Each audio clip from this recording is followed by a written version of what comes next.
My girlfriend wants us to date her best friend. I'm kind of considering it. I mean, hey, it's a sweet deal right there. I've been dating my girlfriend, Jenna, for a little over 2 years.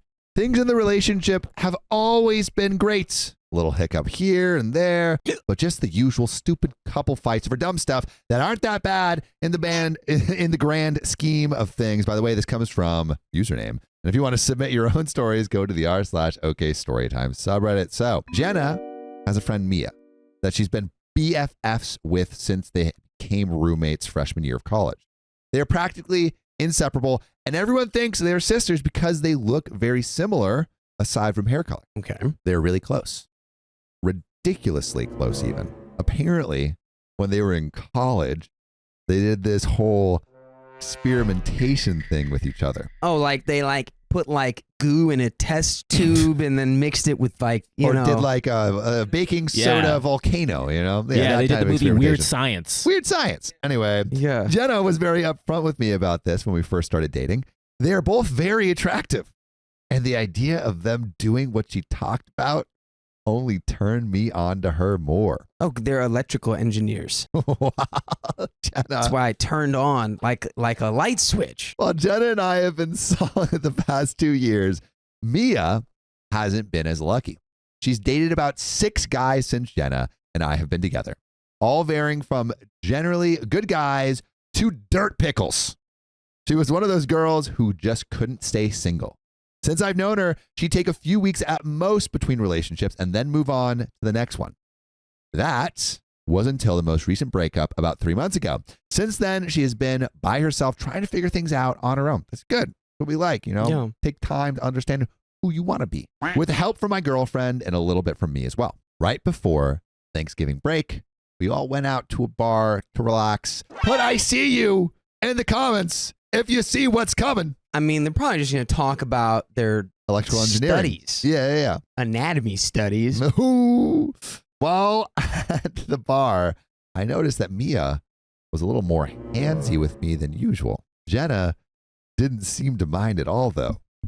I didn't really think too much of it, just that Mia was a bit more wasted than either of us, so I ignored it, not wanting to dampen the mood. I'm sure he didn't want to dampen that mood.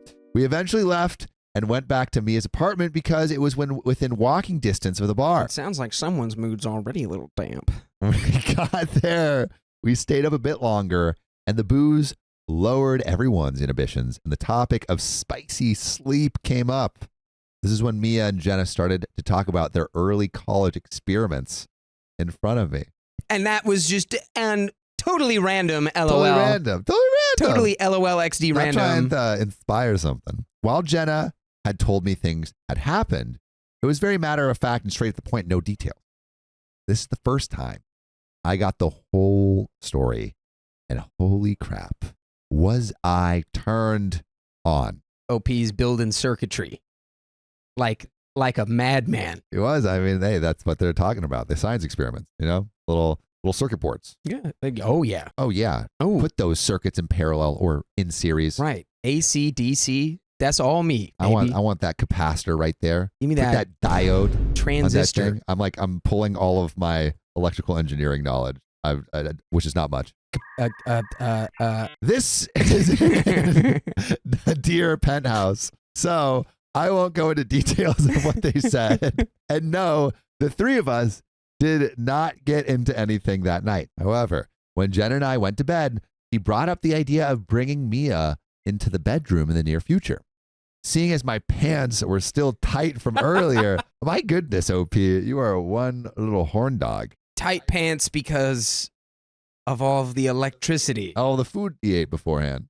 Yeah. Also the electricity. Something you don't know about electricians is their pants tighten like a canary in a coal mine. Yeah. So Or if like there's those too much shoes. electricity going on, their pants cinch up. Yep. And like you know, the canary in the coal mine that stops chirping when there's too much gas and it's dangerous. Of course. Of course. Everyone knows. Of course. I agreed enthusiastically about bringing Jenna into the bedroom, and we eventually went to sleep. Over the next week, Jenna began bringing up hints about Mia, how pretty I think she is, if things would be weird, etc., just gauging my interest level. While I was still very interested with the booze out of my system and blood back in my brain, I was a bit more hesitant to pursue the potential menage in fear of ruining what Jenna and I have, or even what Mia and Jenna have. Yeah. When I voiced these concerns, she dropped the bombshell on me. She had been talking with Mia lately about all of us dating. See, now, all of you dating? Pause right here. Very different than all of you in the same room at the same time. That is one night, maybe even a couple hours if you're up for that kind of thing.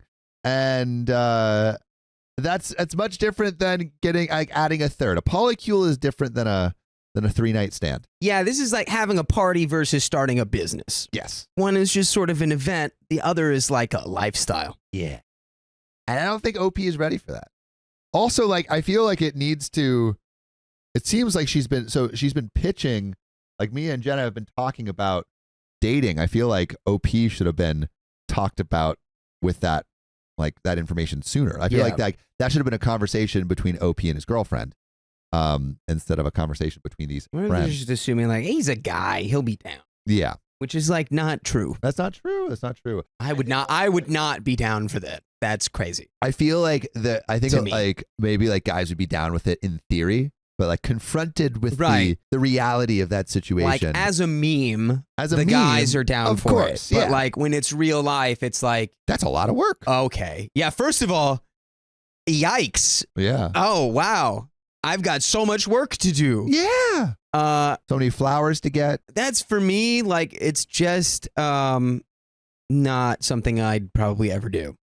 Because there's just too many potential avenues of pain. Yeah. I mean, Wildberry in the chat says, how to ruin your relationship 101. And I think while this won't always ruin a relationship, I do think it complicates a relationship, and it should be trodden with extra care. Because this kind of thing, it's changing the dynamic of your whole relationship, right? This moving is true. houses can be stressful in a relationship. Adding a third person, that's a whole new thing. Well, it feels like y'all two were talking about dating each other, and then it was my husband will also join in. Yeah, that's the vibe. Exactly. So it's he feels. Do you really want to date? The add-on, right? It's who do you really want? Yeah.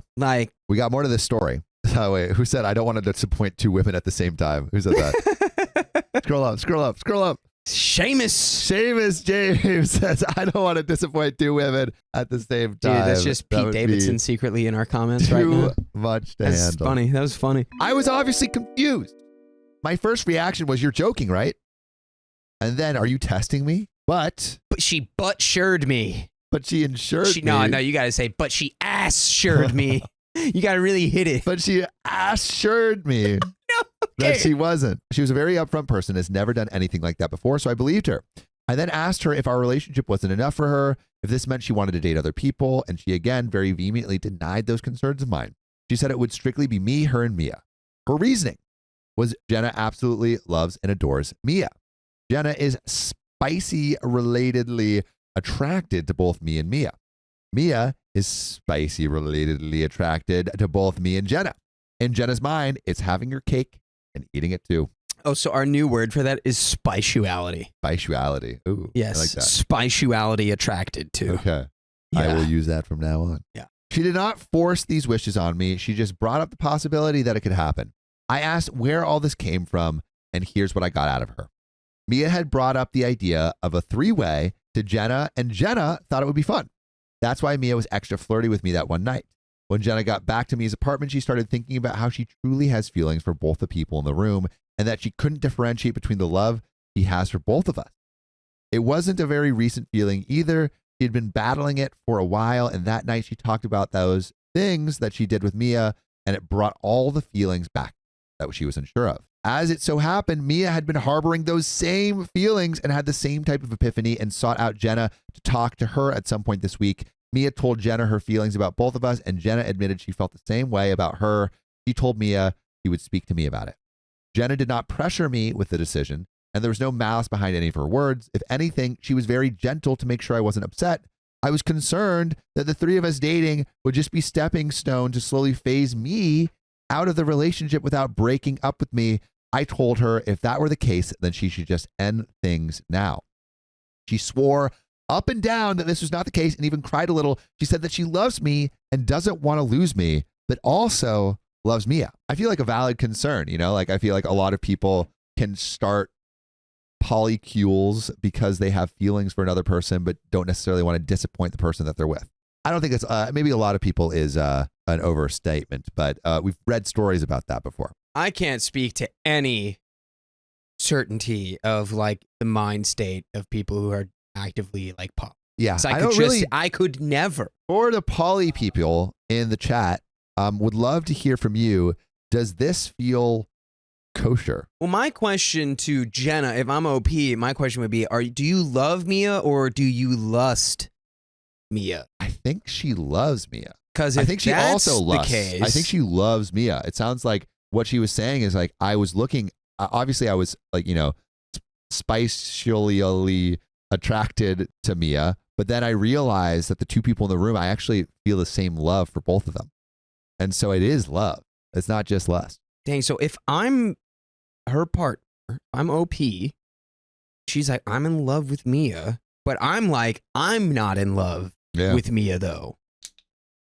Now I'm in a weird spot. I have to either be okay with the woman I love, also being in in love with someone else. Jenna is like the meat in the middle, and she now has two relationships. I feel like what would happen is Mia and OP would need to build their own loving relationships if it would work. It's a sandwich. Like, yeah, OP is a piece of bread, Mia is the meat, and Jenna? Or no, Jenna's the meat, Mia's the other piece of bread. The other sandwich, yeah. I think I like sandwiches. I love sandwiches. My instinct here is that if this happens, fundamentally, like the relationship is done, is going to break.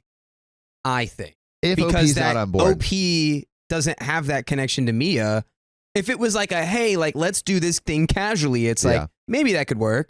It'll probably still get messy, but maybe it'll work. But if it's like I'm in love with this other person and we should all be in love together, I don't think you can just force that. Yeah, you can't white knuckle. Love. Like just becoming in love with someone because it's what would make sense in a situation. And I want to shout out Haven, who said, as someone who's been polyamorous for 6 years, I think choosing to be poly because you found someone you like is the wrong reason. I think it should be because you want to be poly in general. And I think that is the difficult thing is like, I think starting a relationship as a poly relationship is easier than converting a monogamous relationship to a poly one. And Catarine says, who brought up the phasing out idea? That's what confused me.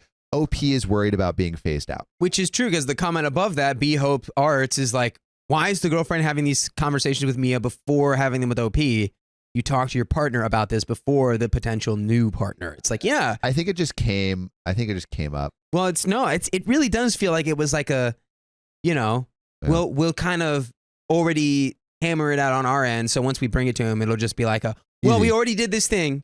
We've already decided that we should do this. So you want to do it too, right? Yeah. I'm curious what everyone thinks in the comments, but I'm going to keep going and see if we can get some more context. There's a lot of meat. There's a lot of meat on these bones. I want to know if you think, does this polycule have a happy ending? Put a yes vote. And no. Do you think OP will develop feelings for Mia or not? Yes or no? I feel like we shouldn't have done this is what OP is going to develop. We'll put up a poll and you let us know. We're barely like a fifth through this story. So we got a lot of more juice to squeeze. So I said that it kind of sounds like she wants Mia and I to only date her, but she said that Mia wants to date both of us. So again, it wouldn't just be a sandwich. It would be a little love triangle. Everyone's connected to each other. Mia has really grown fond of me over these 2 years and allegedly really wants someone to treat her the way I treat Jenna. But that takes time. Man's going to have a full overtime job taking care of both these women like he takes care of Jenna. If you're going to have a real partner and a fake partner, you can't. What do you like? Listen to yourself, bro. Listen to yourself, bro. There's a tall order. What are we doing? Like Jellybus says. You're like, she wants like a loving partner, so I'll role play as one. The Tomlet says, poly person here. My boyfriend is also poly. He's in 2 relationships I'm not involved with his other girlfriend, save as a friend, but I was poly before I met him. She was not, but was accepting. And I guess that's a example of someone who didn't start poly and converted. So maybe it's working out. I said I needed time to think about it, and she's given me my space, but I'm pretty sure she wants an answer soon. Here's the kicker. I've been researching engagement rings for about a month now. Oh, all right. This is not going to work. Not going to work. This ain't working. You are so on the opposite side of the ideological field. I was ready to make Jenna my wife, and then this was thrown at me. Jenna, of course, is unaware, and I haven't purchased a ring yet, but I planned on buying one soon and proposing around New Year's, so here I am. I don't have any issues with Mia. Heck, I love her myself, just not the same way that Jenna does. Of course, I find her attractive. They both are, and I genuinely enjoy hanging out with her when Jenna isn't around. She's grown into one of my best friends, but I've seen how she is in relationships and how all of hers have progressed. Maybe things have changed in the 3-month window and she's finally found peace within herself. I really don't know. I just have no idea how poly relationships work, and I have no idea what to do. I was ready to make Jenna my wife, but she wants us all to be together as one big happy family. I don't have a specific question because I don't know what the heck I'm going to do because I'm so dang confused right now.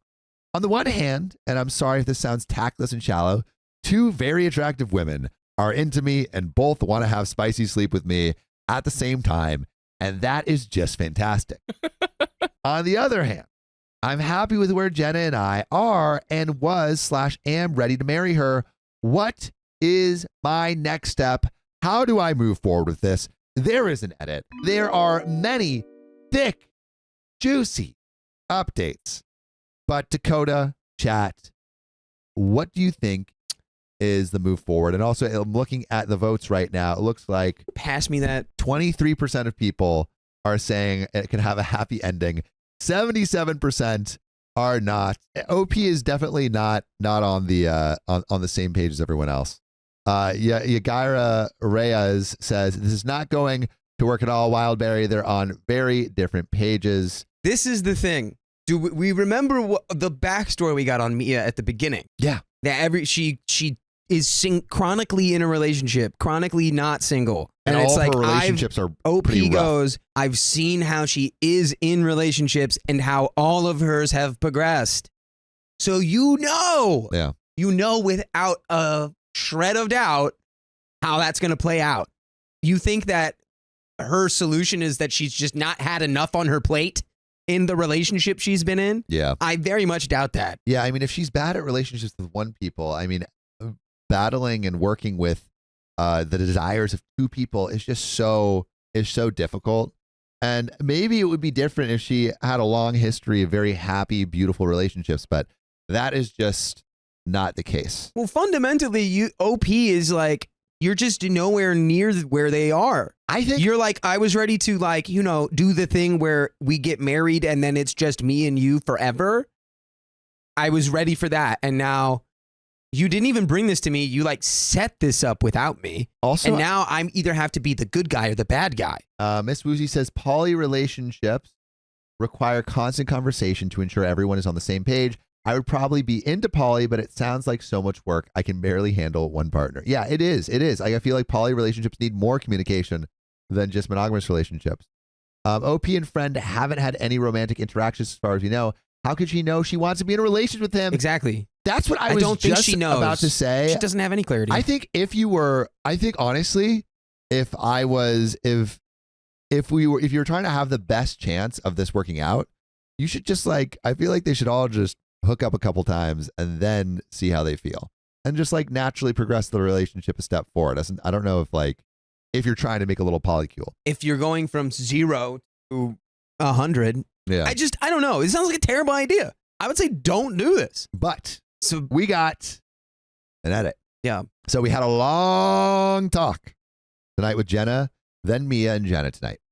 When I get a chance, I'll write an update, but it won't be short. Oh, here we go. Here is the update. Here it is, folks. Thanks for all the help from the last thread with special shout out to the folks over at r/polyamory. We got a subreddit for that, folks. Those guys are seriously awesome and ridiculously helpful, understanding, and encouraging. So I called Jenna and told her I wanted to talk with her one-on-one and then with both her and Mia later, and she agreed. She came to my apartment and I got right into it. I had a list of things I wanted to say. It was very long, a couple of pages. I ran down my list of questions and she gave me answers. Most of them were for clarification. The others were for expectation. She isn't the best with her words, so I found myself helping her better articulate what her feelings were and the points that she was trying to get across. And here are some of the highlights. I did not tell her I'd been looking at rings. A person mentioned that might almost be a manipulative way to get my point across, and that was unnecessary. She does not know about it, and I don't think I will tell her about that until much, much later, if ever. I did not ask about what would happen if I said I didn't want to give this whole thing a shot because I've reached the conclusion that I do. OP wants to give it a shot. I don't need to know what could have happened. I just need to know what will happen and what to expect. Sorry to disappoint those who are interested. I like how he said that like there's like a guarantee. I just need to know what exactly is going to happen.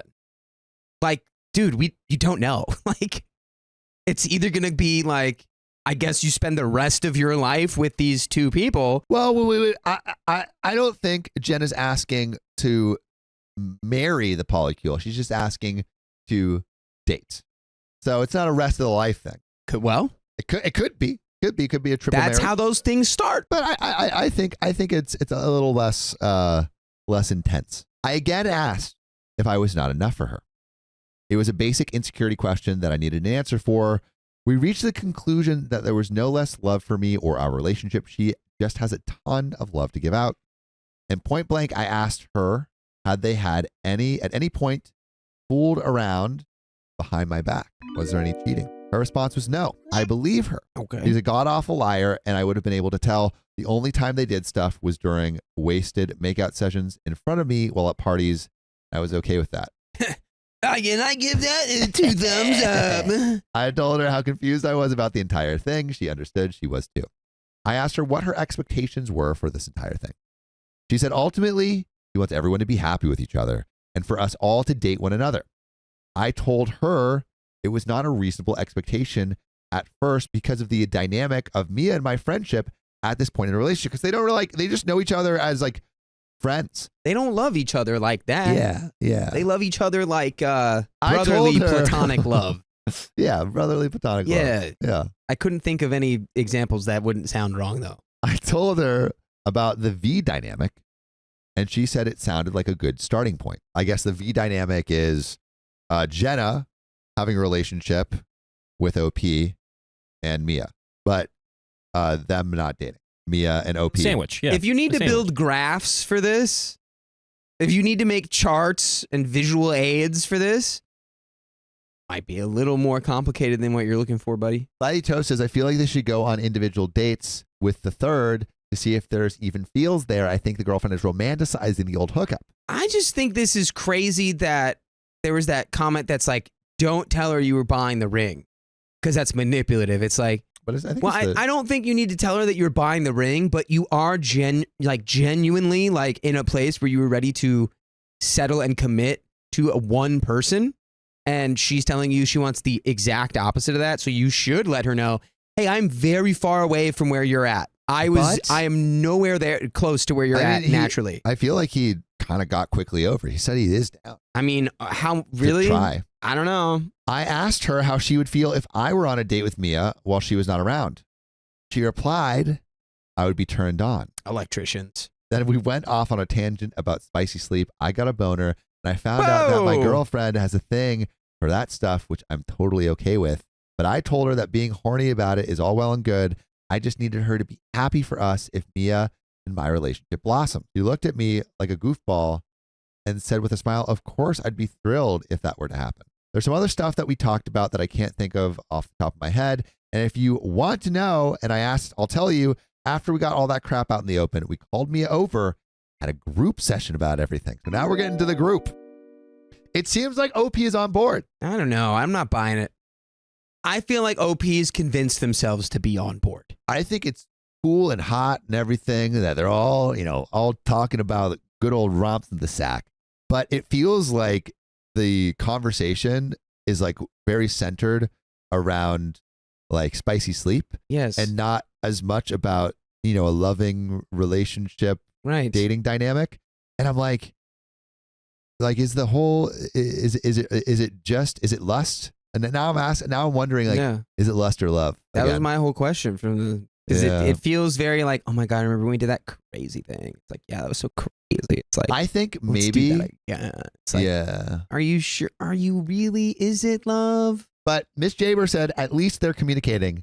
That is true. We love that. We love that. When Mia came over, she was a bit more shy than normal because I think she was a little shamed and embarrassed about the possibility of coming between me and Jenna. Well, isn't that exactly what you guys want? I reassured her that we were okay and were ready to move forward. She started beaming.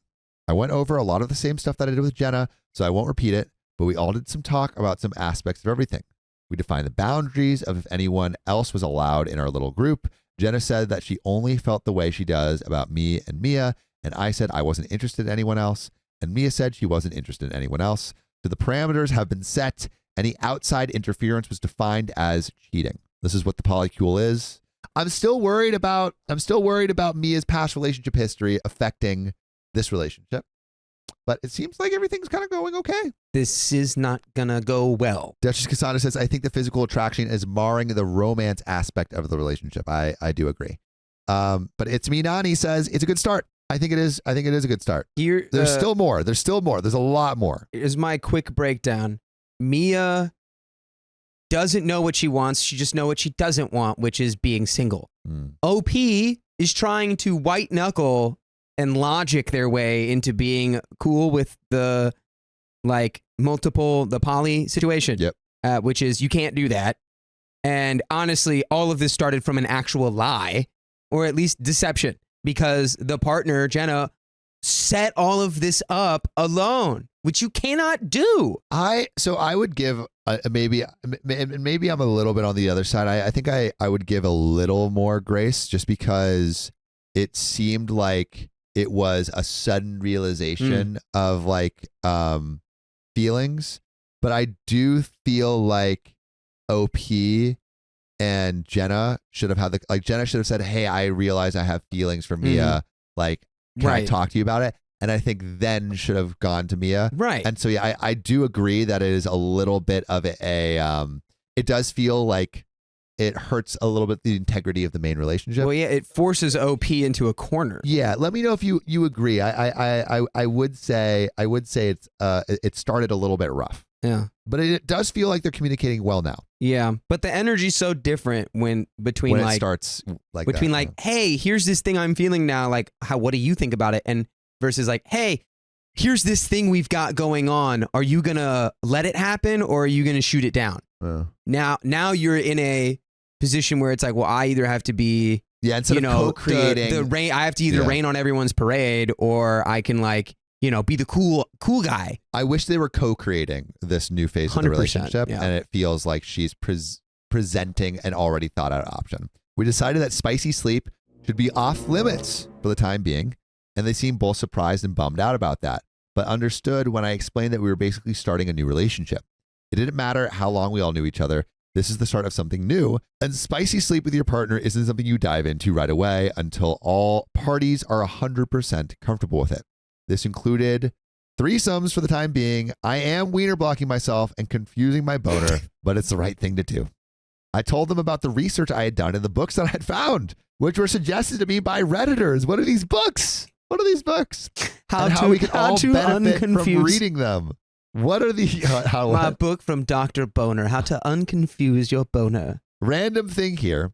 Christmas gifts will be a joint effort by two people for the other one. That's a random... They're planning Christmas now? That's kind of cute. Shut up, dude. This is way too much. I kind of like this. You this can't... Is cute. Why planning like Christmas? I think it's cute. Stop it. Casey Leaf says, More Idiot's gifts. Guide to Polycules. This will save money / allow for better gifts. So instead of getting 2 presents, we all get 1. Dumb. This is See, crazy. I called it. I was thinking this 2 is more gifts. crazy. I think it's cute. This is crazy. We spoke about how honesty is the #1 priority in a relationship. If it is going to work, honesty with ourselves, each other, jealousy, our emotions and feelings. Honesty is the only way it will work. Jenna is on a timeshare with us at the moment, but not really. We aren't defining when either of us gets her throughout the year. She's not a beach house, but we will be conscious of what is going on as to not let anyone feel left out. Okay, so they're like basically ensuring that everyone gets time with each other so no one feels left out. Because like when you're when you're managing relationships with multiple people, like you gotta make sure everyone has a little time. Dutch Sana says Sam is in his love phase, can't see all the red flags. This is just not going to work. I don't know. It's just not gonna work. It's impossible because it didn't start with that. Look. Oh, dude. LaBella I guess it is possible, but the best poly book out there is called The Ethical Slut. I was dating this girl who was reading that and was telling me about it because she was trying to be a therapist for poly relationships. And I have nothing funny to say about that. I have nothing funny.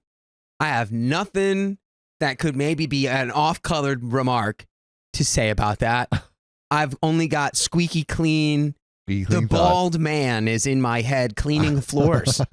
That's how clean it is up there right now. It seems like all three of us are on the same page in that the idea of the other person with the other person turns them on and does not make them jealous. Great. I suppose that's a good thing. Again, this isn't everything, just the tip of the iceberg. I probably talked with Jenna, then Jenna and Mia for like 8 hours, and I'm spent. While the Jenna me and Jenna Mia aspects of the relationships are solid, the Mia me aspect needs to be established from the beginning. I brought up how I only saw her as my girlfriend's friend, but find her attractive. Jenna suggested me and I go on a date with each other. I was hesitant to jump in so quickly, but they both encouraged me to do so. So now I have a date with my girlfriend's girlfriend tomorrow night, and I'm incredibly nervous. I really want it to work because it would make our lives that much easier. We will have plenty to talk about. So now, excuse me. What did you just say? My girlfriend's girlfriend. Let him cook. D-Red says, let him cook. The key is that they're talking. I really hope it works out. For dummies.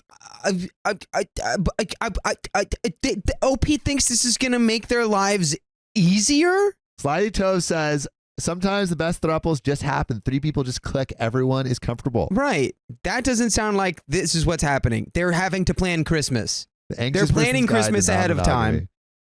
So that no one gets jealous like they're the chimpanzees in the cage, seeing like one chimp get more cake than the other. Like, what are we talking about? I just love that Keon's crazy. All he's fucked up. Yeah, man, he's got them all. Wow. Pauly secure. And one's just going to be the giving tree. This is for you, Dakota. I think this is yours. Yeah, dude. You got to get more comfortable with it. You got to relax. You're so tense. Come over here. You get 2 massages. Yeah. Keon will get one shoulder. I'll get the other. No. You can be our little bread in the middle. Our little salami. I'll have to really stew on that. I like how it's me, Nani says, my brain's breaking on the wrong thing because I keep bringing up planning Christmas. Christmas. It just feels like dude, get the gift for the person that you think they would like. Why are we planning? So now I have a date Monday evening with the girl who I never thought I'd date, and it's for reasons I never thought were possible, and my fantasy football teams are letting me down right now. Like I said earlier, if you have questions, I'll do my best to answer them. We got comments, and we have more updates. We are not even halfway through. We are going to see this relationship unfold right now. The only important question, OP, is what do you want? What is it? What do you want? I think OP's wanted this. I think he's down. I still don't believe it. He just didn't know it was possible. I don't believe it. It's like, you don't even like he is opened up to the idea that, oh wow, like he didn't even realize. It's kind of like breaking the 4-minute mile. That's what I'm saying. He's logicking it. Once someone broke the 4-minute mile, people are like breaking it left and right because they knew it was possible.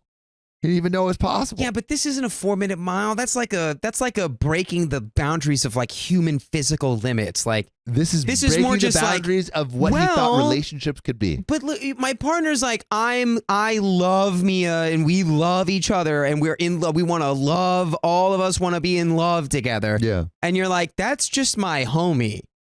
But you're like, I guess I could, because he didn't even realize. I guess I could get there. It's just you can't logic it. You can't be like, All right, I want an update on our poll. Do you think this is going to have a happy ending? Yes or no? Before we were at 22% saying happy ending, 77% or 78% saying it was not going to have a happy ending. Let's have a little vote, and we're going to get into the comments and the update. So comments. Comment one question is, what if you don't feel it with Mia? I mean, sure, you're attracted to her, but what if after a couple of dates you're not interested with her? How would Jenna take it? Would she still want to be with you? But I suppose you can cross that path when/if you come to it. I'll keep an eye out for updates. So not my type of situation. I'd run if it were suggested. This is the commenter saying it, but I'm interested to see how it plays out. And OP responds, I think then it would just be a V-type relationship where we'd each date her individually. So basically OP wouldn't have a relationship with Mia, but Jenna would have a relationship with Mia and OP. Okay. So it's like if OP isn't feeling it, look, then he just has a relationship with Jenna. I think if you're cool with that arrangement, you should just do that right away. Don't even. And it looks like things haven't changed. People are still thinking 24% are thinking the happy ending, 77% sad ending. Let's see what happens. So if you don't feel it with Mia, this is a commenter replying, she will just be dating your girlfriend. So what do you get out of this whole thing then? I mean, if you're not dating her, does that mean no threesomes? If you end in a V relationship, then you will basically have what you had with your girlfriend, except you'll be seeing someone else as well as you. In that case, your girlfriend will have her cake and eat it too, and you'll have what exactly? You could end up the third wheel in your own relationship. OP responds, I hope I didn't come off as pretentious in my other post. I reread what I wrote, and I might come off as douchey. I know. I apologize, but right now I just have to put faith into me and Jenna that they won't screw me, figuratively, out of the relationship. Communication is key in any relationship, but even more so in these, it seems. I think it really just depends on your mindset in these things. I'm going to try to be happy with Jenna and Mia's happiness, and Mia is already happy with mine and Jenna's. There's a lot of trust being thrown around right now, and I'm sure to outsiders, it's kind of like, what the F, bro? She borderline cheated on you, bro. But I don't have that same outlook as everyone else. And there's another commenter. The weird thing that's getting me is it feels like OP is talking about like, well, so I haven't drank orange juice with pulp before, but people tell me it's a nice alternative. It's like, this is a much bigger thing than I think you're making Especially it out to be. for someone who is, I mean, I think what is happening is like you're risking the relationship. You are risking the relationship, but maybe if he didn't allow Jenna to see Mia, that would also be a risk to the relationship. And so allowing the relationship to change is like, at least the possibility of the change is what preserves the potential of it continuing. This was just But comment 2, there's a problem here. It looks like she is spicy relatedly turned on by all this more than emotionally enjoying it. That's what we said earlier. Lust versus love. By that, I think this will fail hard. It feels like it's more about spicy sleep than anything. I agree. Everyone's talking about how hot how hot it is to have this setup and not how lovely it's going to be. Although they did talk about Christmas presents, which I feel like is more on the romance side than it is on the spicy sleep side. So I think there is some of it, but I feel like there's a lot more talk about boners and threesomes than there is about weddings and Christmas. And it's like, they have more history, so maybe they are. Look, I'm seeing some comments there that saying like, I just disagree with anything that I wouldn't do. It's like, no, I just don't think OP really wants to date both of these women at the same time. Yeah. I think OP is trying to convince themselves that that is a cool thing they'd like to do, when in reality, it's something that they're like, I mean, oh, whatever. I've never thought that would be a thing, but I guess I'll give it a try. It's like, but I think that's how you. I think that's how you expand your world generally, right? Like, I think I didn't realize you could travel the world like cheaply and affordably. Yeah, but until like an ex was like, well, you can do this and you can explore. But he was about to marry her. He was planning a proposal. Yeah. If that wasn't in there, I'd be like, maybe this is what you want. But it was like, pretty clear. I think you weren't there. But I think that's just because that's the image of what he thought. The only image of what he thought a future relationship could look like. Like, to belabor another metaphor, it would be like, like I studied engineering and thought I would be an engineer, and then realized that like you could make silly videos online and that's more fun. And like that, I didn't even realize that was a possibility for a life, which is why I went to the engineering degree, my I guess the ring of my corporate life. Your brain ring. Yeah, my little working ring. Anyway, that's probably a bad metaphor, but you got an update coming right up. The date happened. OP and Mia's date. Okay. This is the third that they're introducing into their relationship. So it's like and we talked about the coupons we got for Trader Joe's. But beforehand, it's gonna be Okay. I spoke with Jenna about any ground rules / boundaries I needed to follow. It basically came down to no spicy sleep. The time being something we already established a few days ago. I made sure that Jenna was perfectly content with what was happening, and I also shook off some last-minute insecurities. She kept reassuring me that she was fine with everything and that ultimately my happiness in my relationship with Mia would make her so happy. So, on to the date. I was planning on using the date as a good way to open up with some dialogue one-on-one with Mia, something I had not done yet. I had spoken with both her and Jenna together, but not Mia alone. This was a good opportunity to get complete perspective from her end and to figure out what's going on inside her head. We had some time to kill before the movie, so we hung out at her apartment for a little bit. It was very awkward, really awkward. I had no idea how to behave around her anymore. I'd been over at her place 1,000 times before, just her and I hanging out, but this time was different. And we both knew it. She finally made a joke about the elephant in the room, and we both kind of relaxed and started talking more fluidly. What kind of fluid? It was then we both opened up and gave each other a little more outlook into our feelings and whatnot. Right before it was time to head to the movie, it was like we were friends again, instead of two people on an awkward date, which is nice. We saw Interstellar because she hadn't seen it yet. Great movie. Dude. And we both love movies. I had already seen it once and needed to see it again because of that whole ending thing. Halfway through the movie, she leaned her head on my shoulder and cuddled up next to me. She had done this in the past when we were watching movies together on Netflix at home, but of course things are different now. This is going to go so freaking bad, dude. She eventually grabbed and held my hand, which was sweaty from nerves and from the intensity of the movie. For those of you who have seen the film, possibly spoiler ahead, but not really, but maybe when that one explosion happens that you know is about to happen, but still managed to scare the piss out of you, even if you've already seen the dang thing, she shrieked and grabbed me and buried her face in my chest. It was so cute. Me and I are those people that talk about movies after we see them. We had plenty to talk about over dinner, which went well. I'm sorry. Did you try to imply that that's not what people do after they see movies? You think they just go, yeah, well, now we're done seeing that movie. We should go back to talking about stocks and taxes and anything else besides the movie we just saw. Are you a movie talker, like in movie talking? I will. If the people with me are cool with it, I will do it. I love it. I love talking during a movie. It has to be a movie I've already seen though. Yeah. Or it has to be an absolutely trash movie. Yeah. Like I saw a terrible horror movie in theaters with like a group of like 5 friends, and there was only one other person in the theater, and we were just eviscerating it the whole time. But to not go too far off topic, yeah. Let us know. Are you guys movie talkers or not? Put the answers in the chat. After dinner, we went to the nearby park to walk around, look at Christmas lights, and talk more. It was really nice. We really dove in deep about what was going on, and it was a great talk. And here are some highlights. We talked about how our relationship started. I met Mia and Jenna the same night at a mutual friend's party. I hit on both of them, not knowing they were roommates at the time, but Mia was in a relationship and Jenna wasn't. That's how my relationship with them began.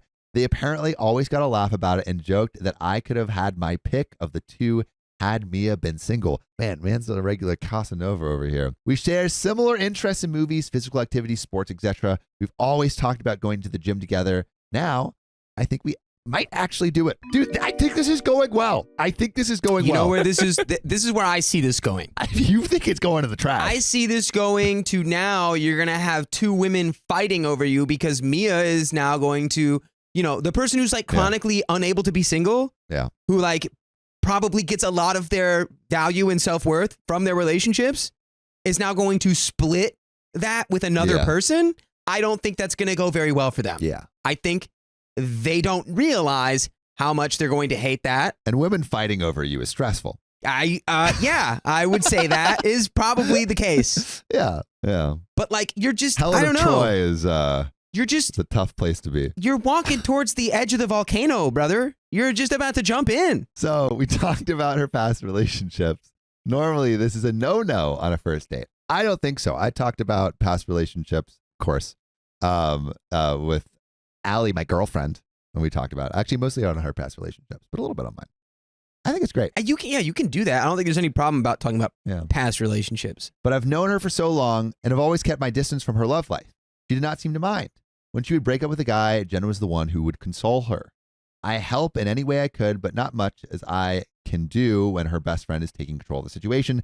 So we touched on that.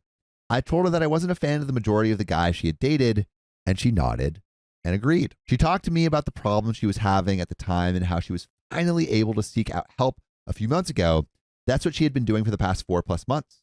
I was mistaken in my original post. Instead of saying 3 months, 3 months. She was working on herself. Something about her was just different. This evening, in contrast to how she was in the past, she seemed more at peace with who she was.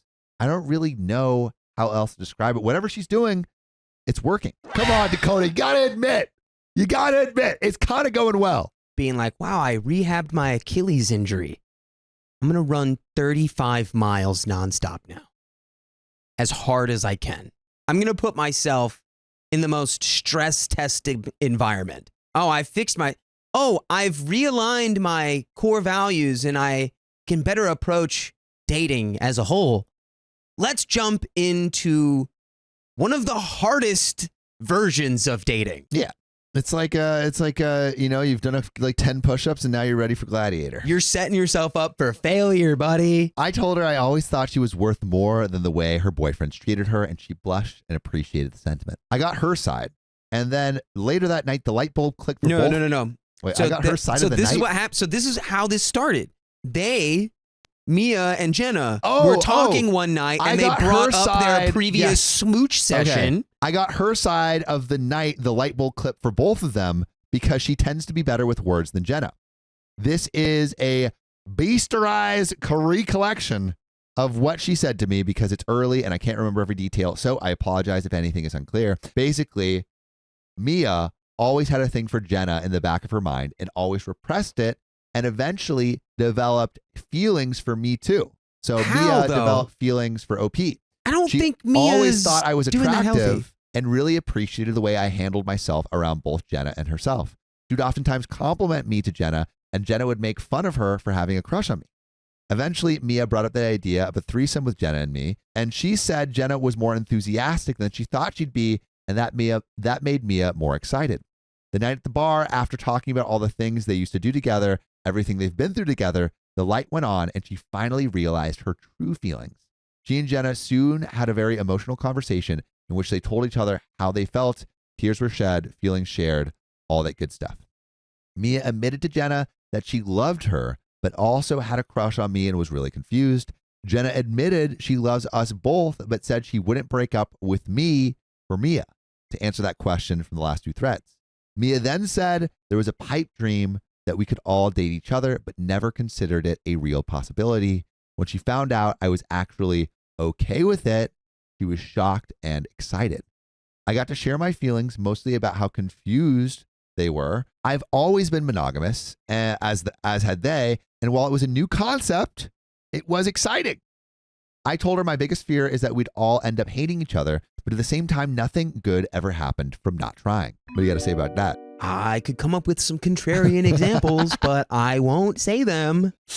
We talked about for this to work out, everyone would have to be 100% honest and open. We walked around, held hands, and talked for a long time. It was probably one of the best dates I've ever been on.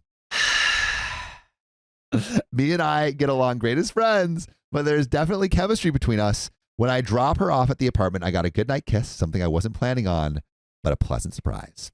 I got home and texted Jenna, and she immediately came over. We live in the same apartment complex to see how everything went.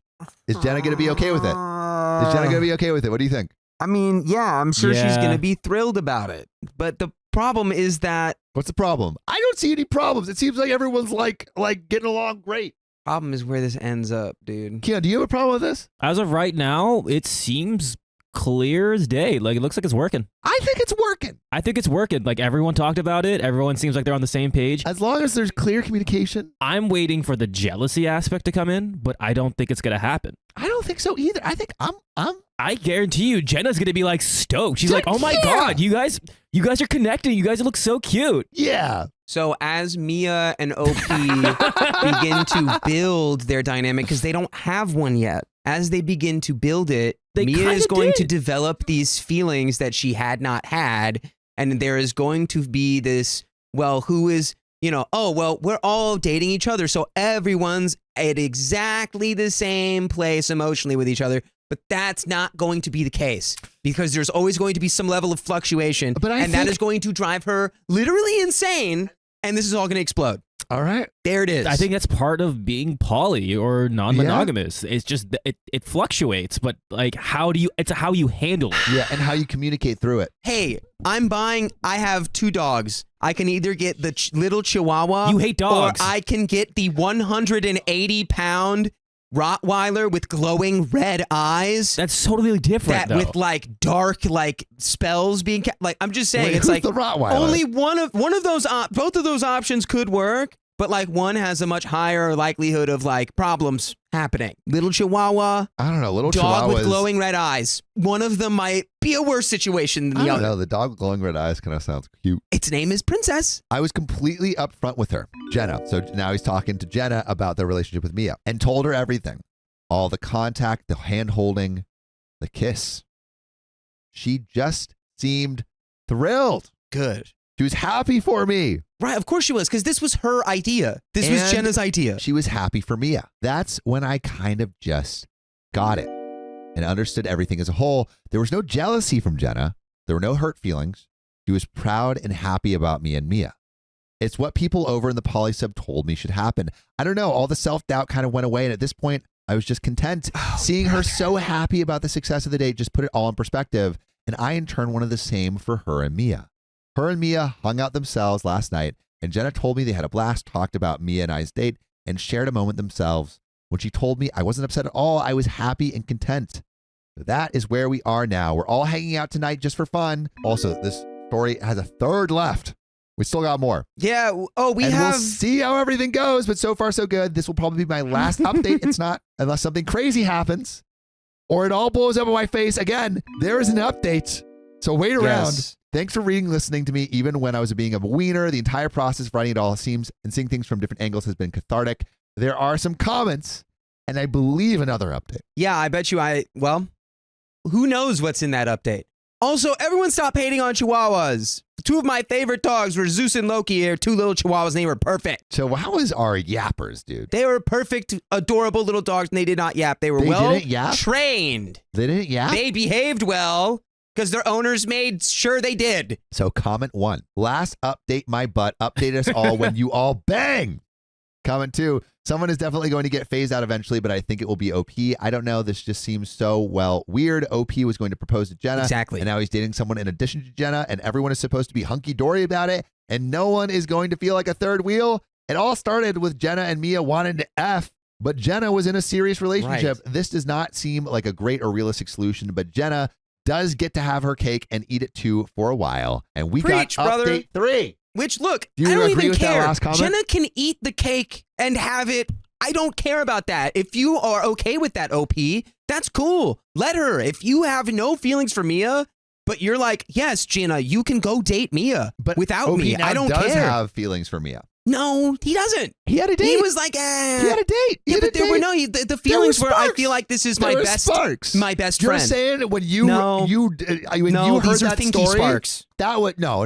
He white knuckled those sparks, dude. There were sparks. They both like movies. I did no. They both like movies, and they both like to talk about the movies. Stop the presses!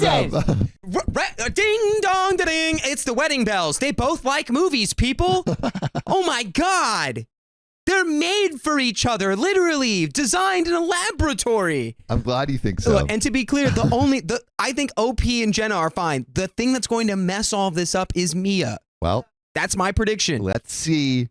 Update 3. All right, I want one more poll. Do you think it's going to have a happy or sad ending?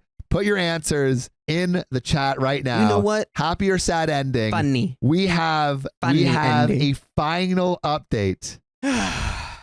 Okay, wow, 50%. 50, 47. Okay.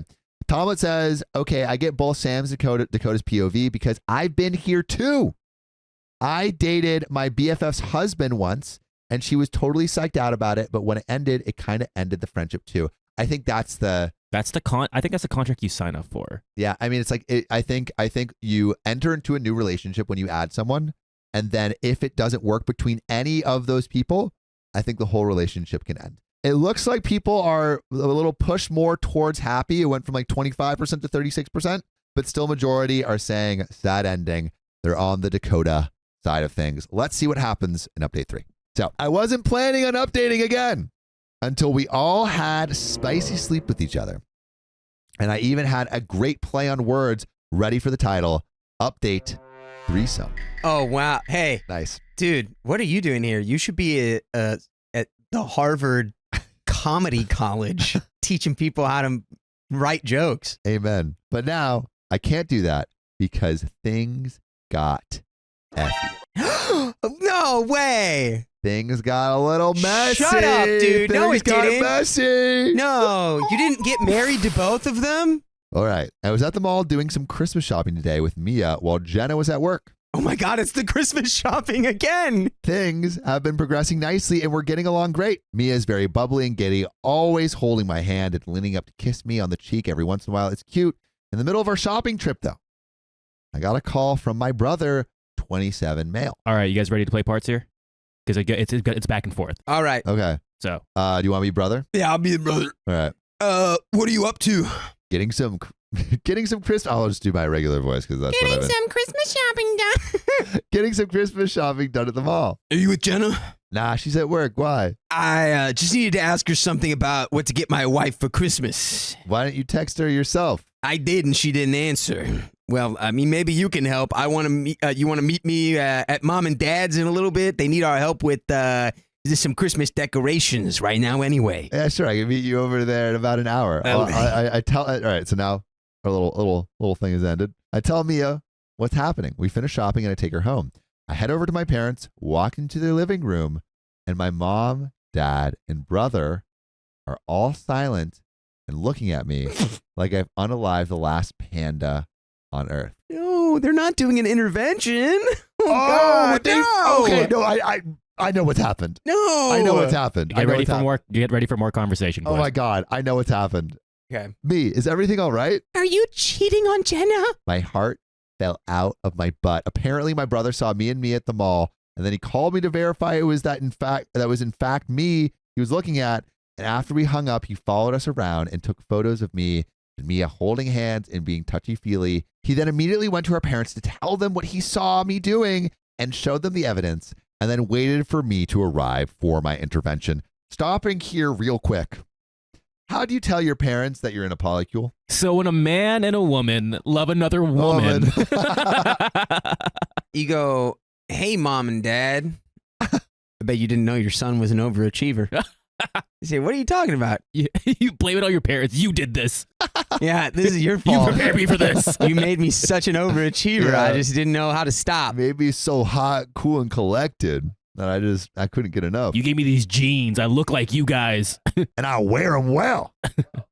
My family absolutely loves Jenna, and they treat her like a daughter/sister they never had. They've been nothing but supportive of our relationship from the beginning and have been on my butt to propose for the past few months.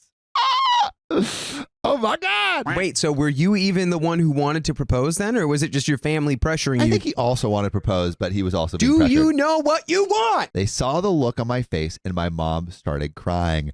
My dad yelled, Jesus Christ!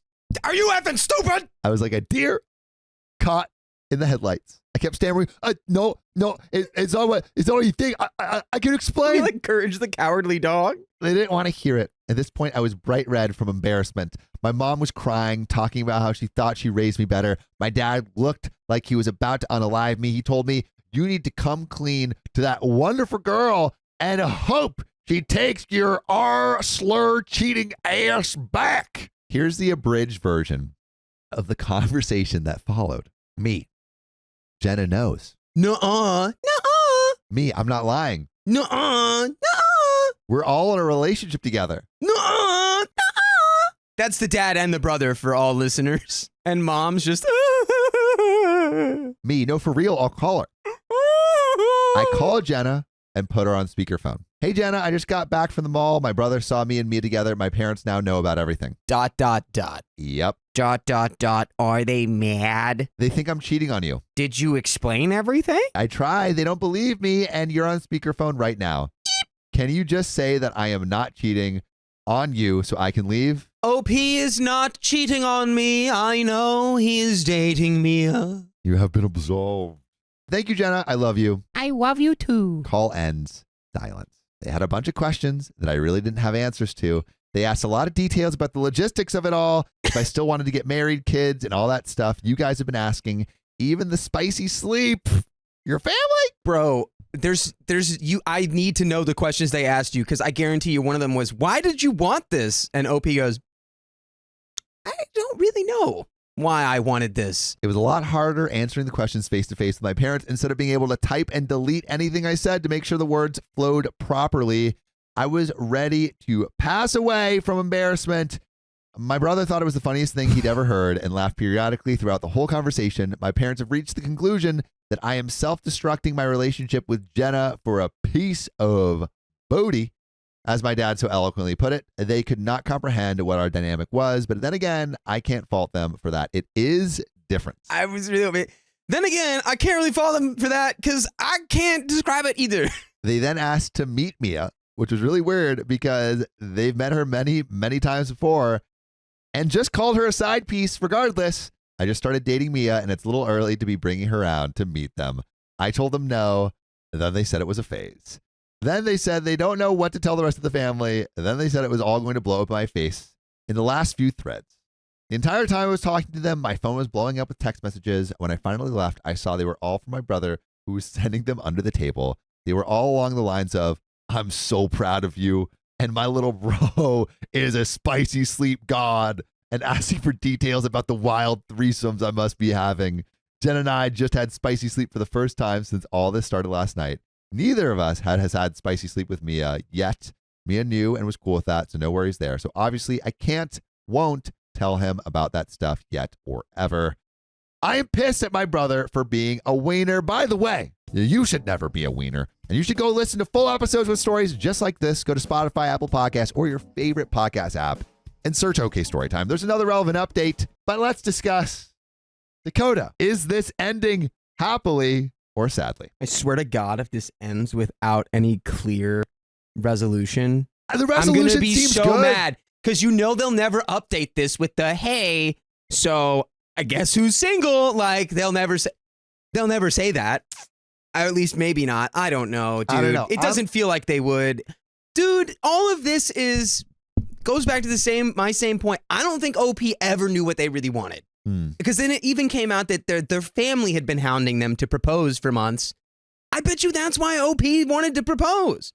Because he just felt like, I don't know, everyone's telling me that so makes sense. OP is way too compliant and is just being pushed by the whims and wants of all those around him and has a noodle spine. Yeah, I mean... You think a little noodle spine? Sometimes you can just get into a rhythm of not really being in tune with what you want. And it can last for a long time. And this is not something you should just float on into, in my opinion. I agree that it shouldn't be floated into, but it feels like, I don't know, it feels like they're building good structures for a little polycule to work. I would love to know what you guys think. Put your answers in the comments. Is this going to work? Is this fertile ground for a beautiful polycule to be birthed? There's a little bit more to the story, and I'm going to go right into it. I would put so much money. I got back to my apartment complex and went and saw Jenna at her place.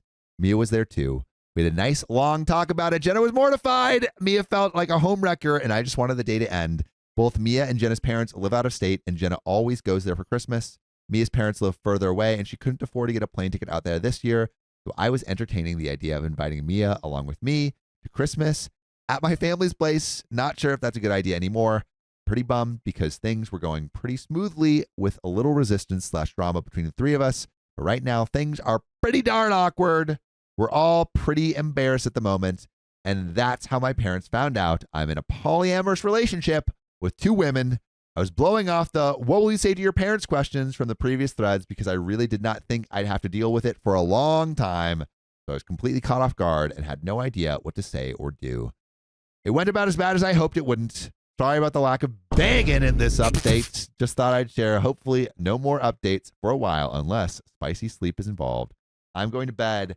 And Keon, is there an update? I think there's a couple updates, but I found the most recent update or the latest update. What? There's an update. Yes. There's an update. I would bet there's an update. I would liquidate all of my assets, all of your assets, all of Keon's assets, and I would say that within 6 months, Mia is like losing her mind because she is completely fallen in love with OP and can't share him anymore. That I guarantee. Because I know Mias. I know the Mias in my life, and that is what they would do. Keon, how long has it been since the first met It's an older story, so it doesn't have like a... Well, yeah, they were talking about Interstellar in this story. Oh, right. So this is like 10 years old. Which, by the way, I have the most annoying Interstellar story. I saw that with a group of people, and then someone was like, it wasn't that good. And I was like, why? And they were like, it's just the same movie as Gravity. That came out that same year Gravity. with George Clooney and Sandra Bullock, which are completely different movies. I never saw Gravity. They just both take place in space. But let's get in to this update. There are others. Just check my history to see how much of a jerk I was. I've been getting private messages for the past 9 months asking for updates. Oh my God. I wasn't going to do it because I realized how douchey I came off. The first go round kept the private message responses when I would log in. Here's the update. Jenna and I broke up. I don't know where I stand with Mia. I'm not going to go into a long, drawn-out story for attention like last time, but the gist of things is they were going great for a while. Really great. Everyone was happy. We had tons and tons of spicy sleep. My parents had accepted everything as long as there was only one of the girls around, and they basically just closed their eyes and plugged their ears. Then, about a month ago, I noticed some distance growing between Jenna and myself. Mia noticed too. I tried being romantic with her, even gave Jenna a bit more attention than Mia, something that Mia was fine with for the time being. Nothing seemed to bring her out of her funk. I finally sat her down 2 weekends ago, and we had a long talk about what the problem was. She had met a guy at work and really liked him and wanted to date him too. Oh, God, I was wrong. It wasn't Mia, it was Jenna. I was not cool with this. Mia was not cool with this. We told Jenna how we were not cool with it together. Jenna got defensive, words were said, and things came to light. Apparently, Jenna had hooked up with the guy one night after work and failed to tell either of us until we interrogated her about the guy for what seemed like forever. I dumped her on the spot. Mia wasn't so quick as to dump her, so I got pissed at Mia. Mia got pissed at me back. I said some things. She said some things. Jenna got involved and said some things and told her to stay out of it in so many words. This pissed Mia off more, and I eventually left the apartment in a huff. I didn't speak to Mia for a few days until we finally texted about what the future held. Oh my God, there's more. There's more. Wow. But whoa. Wild card. Wild card. You've become a very rich man, Dakota. Well, just tripled all your wins. I think I only get a partial return on that. It's a parlay.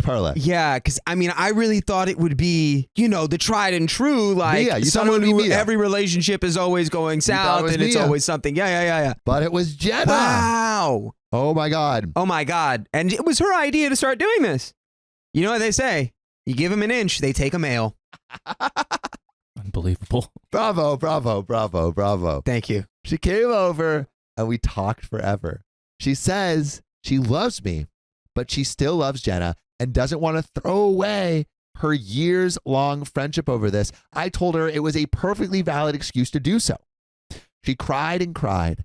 I asked her where we stood, and she said she wasn't sure. What do you mean? The person that didn't cheat on you, you're like not sure about, but you still want to be with Jenna? How hot is Jenna at this point? I think we have to start asking. Jenna is probably pretty hot. Yeah, for that logic, it's like, well, or maybe it's like, it's what's familiar.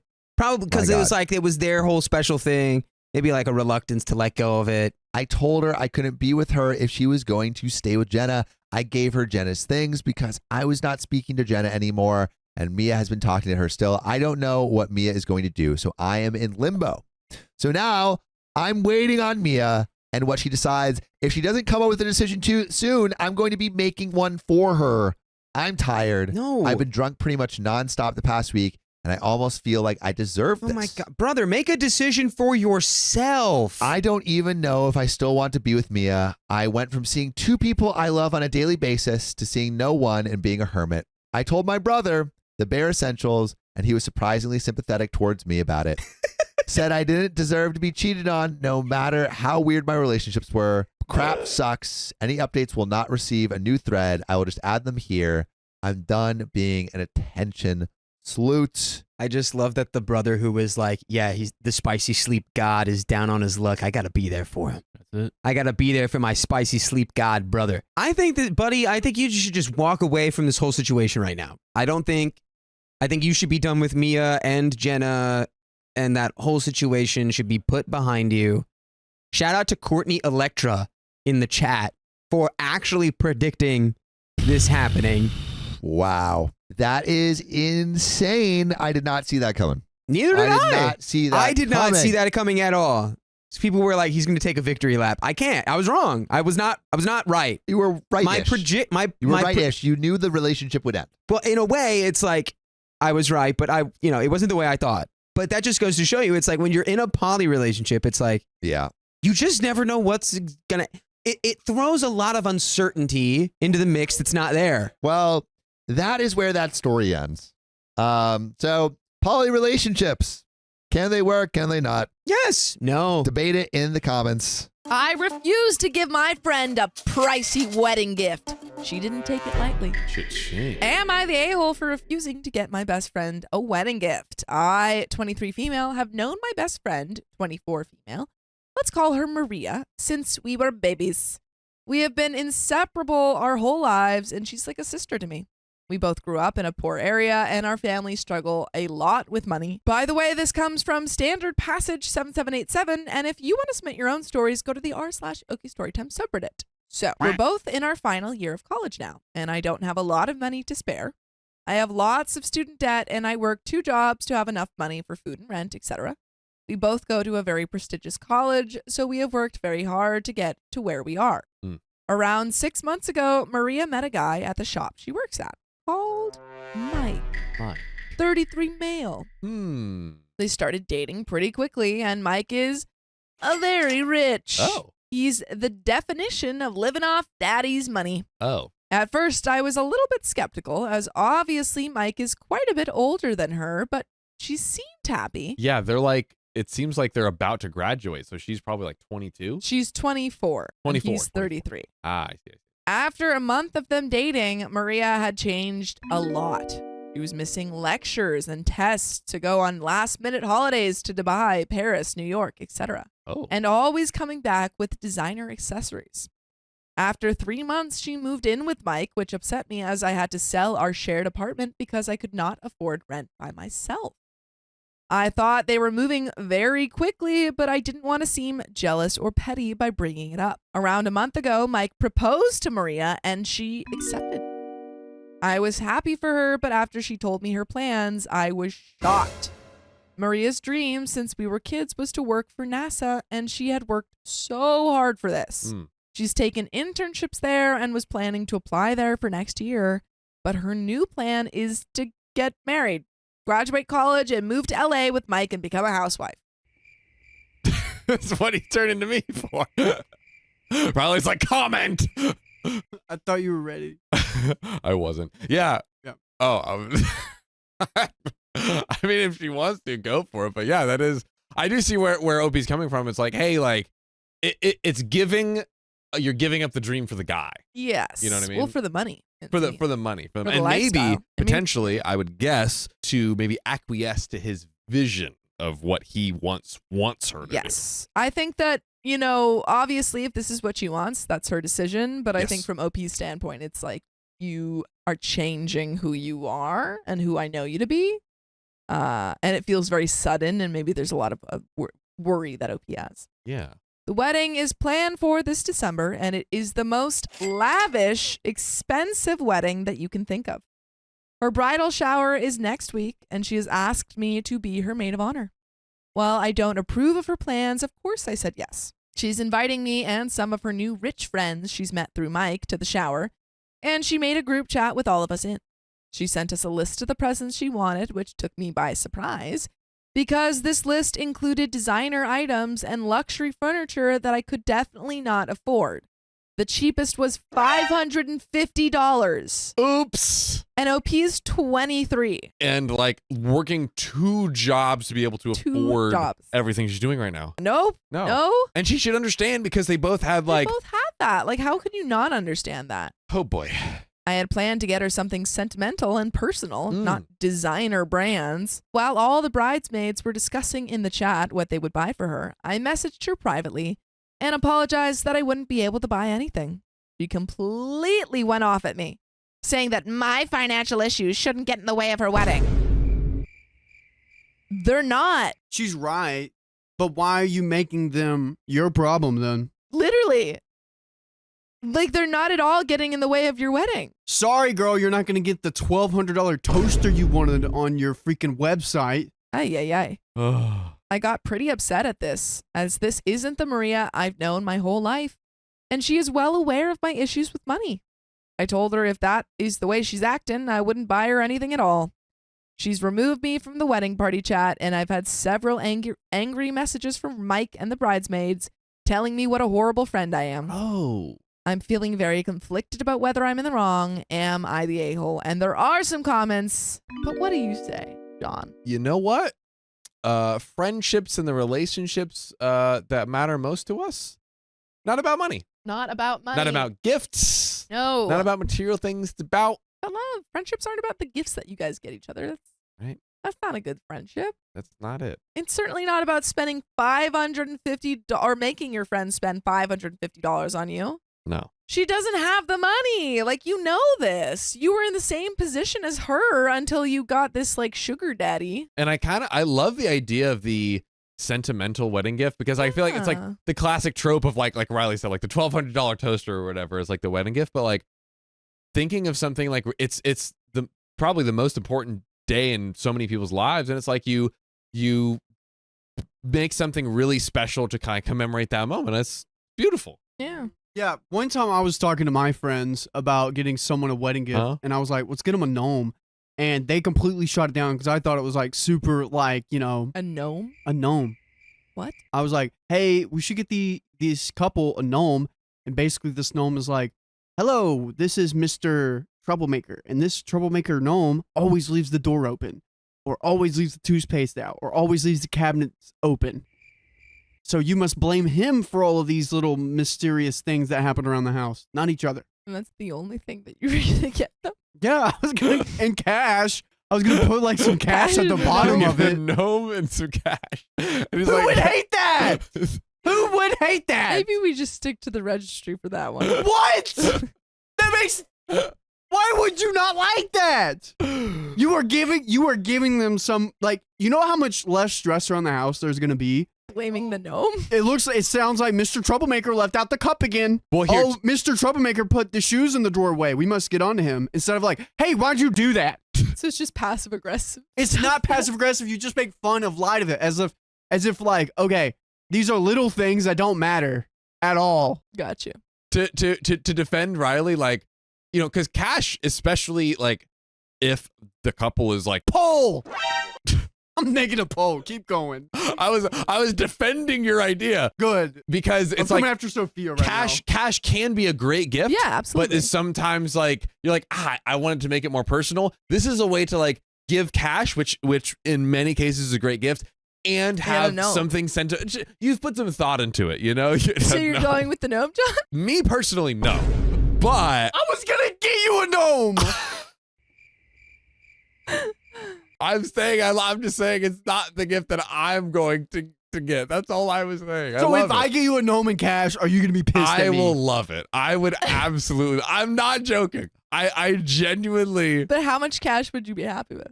Well, you know, I don't even want. I just want the sentimental stuff, honestly. So you just want the gnome? No cash. I am low-key uncomfortable Uh, in a way, like receiving, like I don't want, for me personally, I don't want gifts. you guys heard it here first. Just get John a gnome. That's all you need. Truly, that's all you need. But there is a little bit more. It's not supposed to be super passive aggressive. It's supposed to be light. Like, oh my gosh, I can't believe this gnome put this out there. And you're supposed to make fun of it. Oh, the gnome. Oh. Prudent Border 5060 says, not the a-hole, but your friendship is basically over. Her values have changed. She isn't the same person anymore. And honestly, there is some massive red flags in her relationship. You cannot help her in this regard. It's time to let her live her life the way she wants. Your lives aren't compatible anymore. She is placing a gift over your shared history and what your friendship means. To be honest, being a bridesmaid is very expensive, and with her taste, it will be even more so. It sounds like she's putting having an expensive lifestyle over her own dreams. I think you need to do what's best for you. Do not go into debt for this wedding. I would decline being a last of the wedding party due to financial reasons. If she is a true friend, she would understand. Falcon Mean 720 says, yep, would not be surprised if Maria wants a week-long luxury bachelorette in Turks and Caicos or something just as extravagant. Prudent Border 5060 says, yep, honestly, there is no way OP could financially handle her expectations. You have to love the guilt card, though. Her old friend is only too happy to spend other people's money, but if it means so much to her, she would cover the costs. There you go. Make Mike put up the money, okay? Yeah, Money Mike can buy man. you all that stuff you want. So rich. Capty Colton says, not the a-hole. She dumped you with a shared apartment that you can't afford and then is mad you can't afford things. And your financial situation shouldn't ruin her wedding? Like, what? Does she think you're out here being poor just to spite her? She's like, stop being poor. Stop being poor. I know you're doing it on purpose. God. Does she think you should just fall behind on your bills and skip a few meals so she can have a fancy handbag?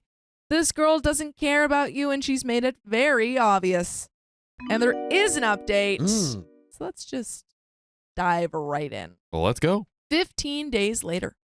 Thank you, everyone, for your comments. It has been 3 weeks since I dropped out of the wedding party, and I'm still getting calls from Mike and the bridesmaids. Whoa. At that point, block them. Yeah.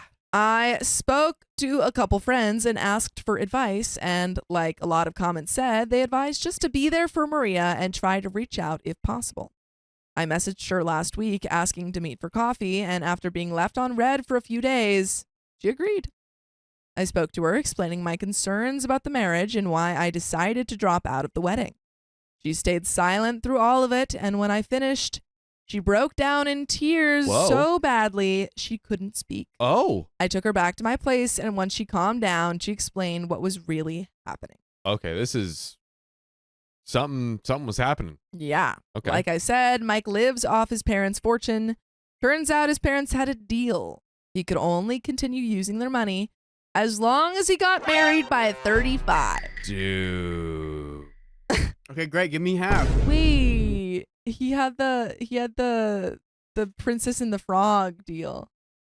I think Princess Naveen was supposed to get married to someone, or he was. Yeah, I don't think he had like a due date. He was just cut off. Maybe I'm misremembering. I know he got cut off though. It's like you need to marry someone to keep the money, baby. Yeah, interesting. Wow. Does she know that? It sounds like she does now. Yeah. Did you know that before you guys got married? I'm gonna guess. Well, I guess I don't know if they have been married actually. By yet. the way, me and my parents have a deal. I got to get married by 35, and I'm 34, so Can we do this? Can we wrap this up? Let's go get it. As he was quickly reaching this deadline, he found a young, pretty girlfriend and rushed into marriage so he could continue living his luxurious lifestyle. Maria found this out at a family dinner back in July. She tried to confront him, but he threatened her with taking all her money, leaving her jobless and without a place to live.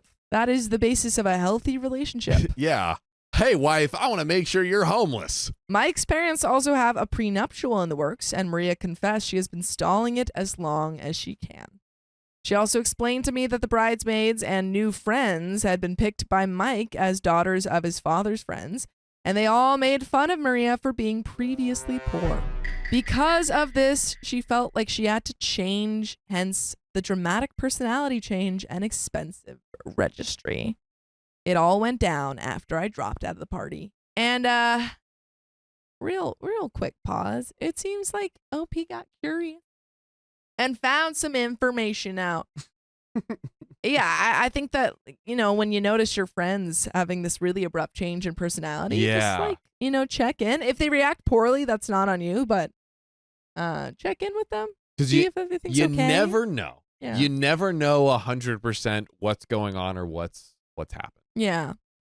But seems like you guys are on the right path. I'm hoping that she drops this man soon and goes back. Like, I think she's still going to school, but maybe has taken a hit in her grades because of all of the time that she's taken off. True. I'm guessing it's like it's like a sunk cost fallacy kind of thing, right? Where it's like, oh crap, I got so far in, and now she's like, probably deep down, she's like, oh, I know it's best for me to get out, but she was maybe kind of just struggling with that decision. Yeah, I mean, don't look at it as like, oh, I've spent so much time. Look at it as you got a bunch of awesome trips from this guy. Yes. And now you can leave that in the past and freaking, go back to school, go work at NASA. Yep. Like, do all those things that you want to do. That's it. Maria caught Mike cheating with an even younger girl. She found messages of them spicy texting and evidence of her coming to their house. She confronted him and he denied everything, deleted all evidence, and tried to gaslight her into thinking she made it up. She was sleeping in the spare room until we met up, and right now she's staying on the couch in my apartment. Last night, she officially called off the engagement. Whoa. And both me and her have been receiving hateful messages all night. But you know what you can do all night? What? Listen to full episodes of stories just like this. Just go to Spotify, Apple Podcasts, or iHeartRadio and search a Poke Storytime. Darn tootin'. Darn tootin'. But there is a little bit more to the story. Do you have any final thoughts? Yeah, I mean, just plus, huh? I do too. Do you have any final thoughts, Riley? Oh, go ahead, John. Go ahead. Oh, I was going to say just plus wanting again what you said, where it's like, hey, you never know what's going on. So just putting out that open invitation, like, hey, do you want to talk? I've just noticed these things and I just want to check in. I want to be there for you as a friend. What's up? And stuff like this could happen, Yes. I'm a little hesitant on still being her friend. Absolutely. Because I want to figure out this one thing. The second, what was her name? Maria? Yeah. Maria got money. She said, OP, you're too poor. How dare you do this to me? Blah, blah, blah, blah. I'm going to need to find out if that came from a place of being bullied all the time. And they, that's just what was being put onto her because of all Mike's daddy's husband's daughter's friends were saying. Yeah. Or is it actually her being selfish and a mean person? Because if that's what it is, I don't know, dude. You're totally right. I think that there has to be like a longer road to forgiveness. Yes. I don't think it's, like trust has to be rebuilt. Mm-hmm. Yeah, I think that's a great point, Riley. Like we don't know what I think sometimes when you grow up kind of in like insecure, like financial insecurity, there can be this kind of like personality change when you get that access to new money and stuff and desire for security. But that doesn't mean that she gets to treat you poorly. Yeah. Again, it's like she treated you poorly and you are well within your right to being like, hey, like I'm just like not feeling great after that, and also it's hard to trust, like, what if a similar situation happens again? Like, so I think, it's a great point, Riley. Like, OP is in no way obligated. I think she's doing the angel move right now. Mm-hmm. But I think even in the angel move, it still is going, like, just to make sure that your relationship stays healthy. I think that you guys should, I don't know, like, move back in together and buy a gnome. And 84% of our audience says buy gnome and cash. Buy a gnome, and then you guys can work through all of your problems together. Yes. It went down. It wasn't 90, but 16% of people want a registry item. Whatever. Have your $1,200,000 toaster oven. Whatever. But there's a little bit more to this story. Oh, let's see. We're making a plan at the moment to help her cut ties with Mike, get back on track with college, and find a job again. I'm still mad at her for what she did to me, and it will take a very long time for our friendship to get back on track. But I am trying my best to support her. Again, thank you everyone for your comments and feedback. I'm really appreciative of it. While she still has a long way to go, I am happy to see that the person I knew and loved is slowly coming back. Aww. And some comments to finish it off. Cheshire 2050, you are a true friend to Maria. Good to see she knows that now. Historical Pen 2546. I suggest you don't trust her. She can say whatever she wants about her ex, but she chose to give everything up for money. It already showed what type of person she is. Facts. I think we can give people second chances, but I think we can still be wary. Yeah. You know, don't let the wooden horse into the city without checking the insides. Who knows what's in there? Yeah. Riley, don't let the wooden horse in without checking the insides. Yeah, agreed. Also, make sure your friend's not homosexual. Also true. Because she just got off of a place, and guess where she's staying? With you? On your couch. Yeah. Falls in love with OP. Whoa. Plot twist. What? Oh, Snorting Catnip says it's a sign from the universe before going too far deep. I mean, yeah, it seemed like Maria pulled out at literally just the right moment. Because Yeah. if she had gone any longer and gotten married, Could have been a lot more dangerous situation. Yeah, could have been stuck. my friend doesn't want me in her wedding because I'm too fat. Well, don't be in her wedding. There we go. She sucks. Ex-friend. I am using a throwaway because my friend is on Reddit. We are both 24 female and have been friends for 6 years and met in university. She is getting married this spring and did not ask me to be in her wedding party. I've tried to be okay with this because she said she had my best interest at heart. By the way, this comes from Lumpy, not a bridesmaid. And if you want to submit your own stories, go to the r/OK Storytime subreddit. She announced her engagement about a year ago. Right around the same time, I started experiencing symptoms that doctors still can't pin down. Basically, it's a lot of joint inflammation and pain, which is managed with medication, most notably oral steroids. Several months ago, she let me know that her cousin who lives 2 states away would be her maid of honor, and she would have no other attendants.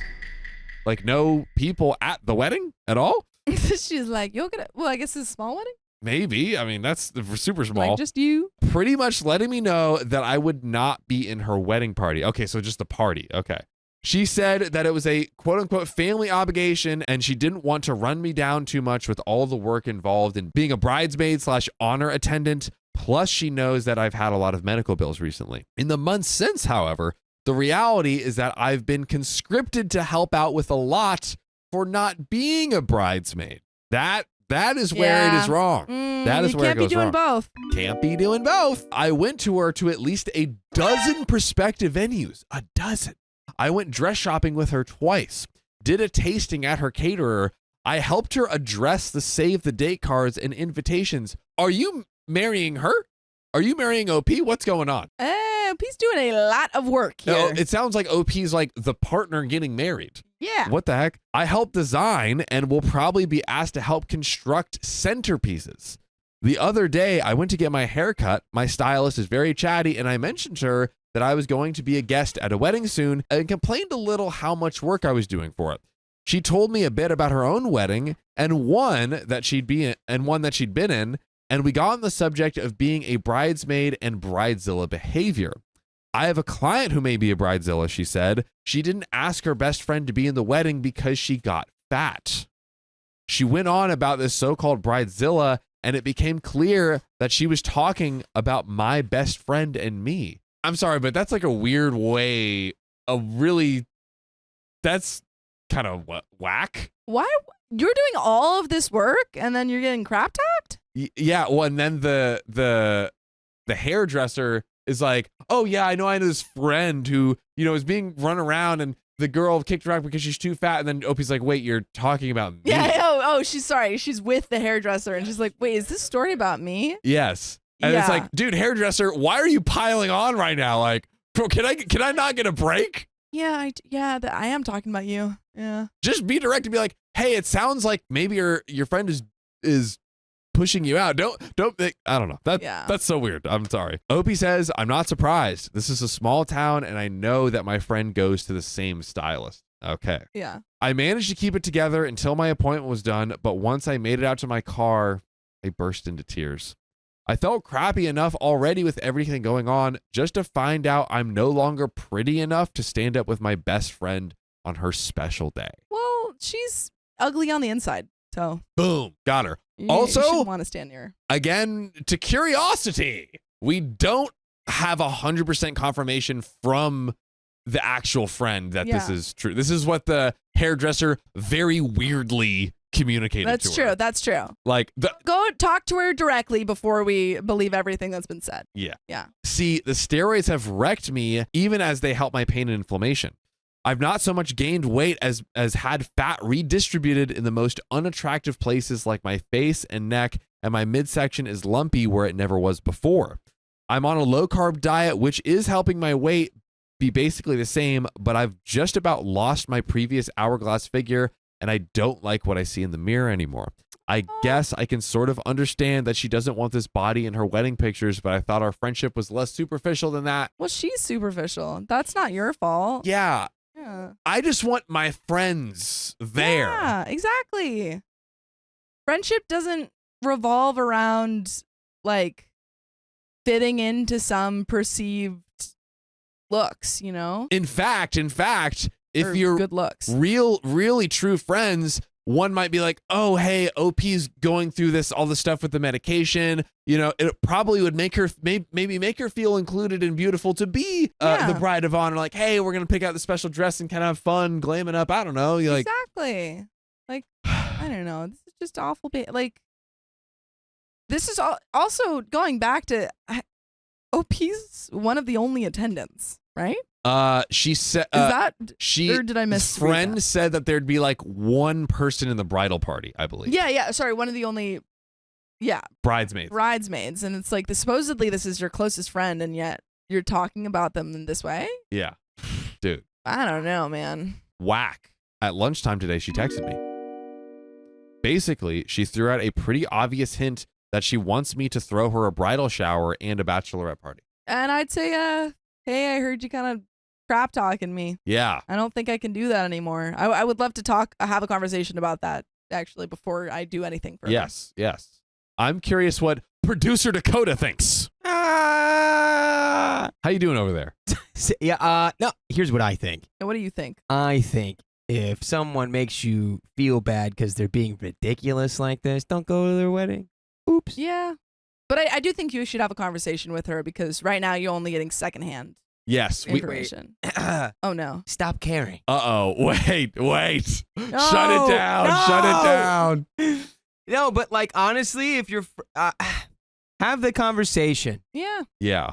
Get to the root of what's actually happening here. Mm-hmm. So Opie says, so far I've chosen not to pick up on the hint. My feelings are pretty hurt, but I am not sure how to say something, or even if I can, because I got the info from our gossipy mutual hairstylist who has no idea that she spilled the beans. Do I just suck it up and help where I'm asked without the honor of the bridesmaid status, quietly refuse to help anymore, or confront her and make her really uncomfortable less than 3 months before her wedding? And we have an update. But Sophia, of our 3 options, A, B, and C, Yes. what's your pick? Wait, what are my 3 options? Your Again. options are Tell me again. A, suck it up and help. Yeah. B, quietly refuse to help anymore. Or C, confront her and make her uncomfortable. Oh, who cares about uncomfortableness? Yeah. You're uncomfortable right now. Confront her. If what she is saying is true, then it's like, okay, you've discovered that she is truly like not a friend and she's not being kind to you.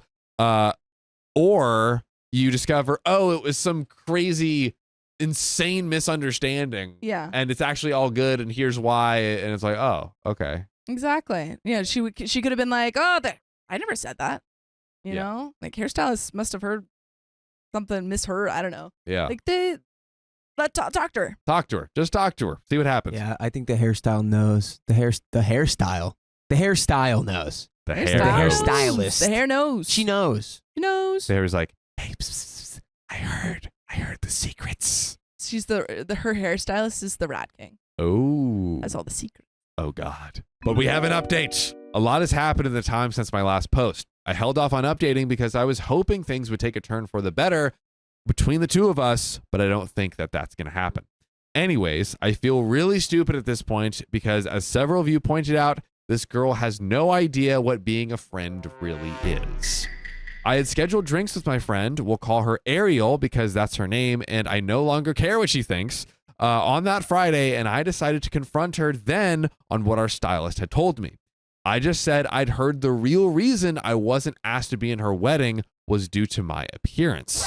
There we go. There we go. The truth is out there. How does she respond? Yeah. You might be wondering. I'm wondering. Well, the first thing she did was get all defensive and ask, who told you? Oh. Who told you? Who told you? Who told you? Because I said that. Oh. Because yeah, it's true, and I said she's that. like, who told you? I'm gonna go Why'd you make me so angry? Why'd bully you have to do them. that? No. Yikes. It took me a second, but that clued me in that she not only had said this, but had said it to more people than just our stylist. That's also true and insane. I said it didn't matter, but that I was really hurt by it, especially in light of how much help I was giving her.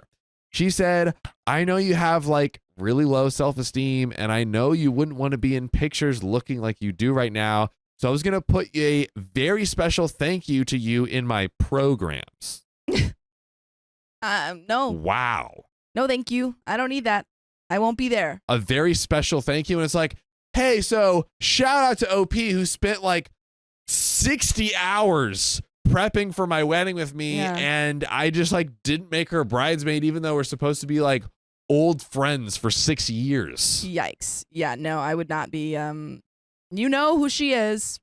She admitted it. Yep. She didn't even deny it. And now we move Now we move away. accordingly. We run swiftly. She put an emphasis on the was in I was going to thank you and her tone, and made it seem like she thought that she was doing me a favor. I wanted to talk about how it made me feel, but Ariel could not stop going on about who had told me.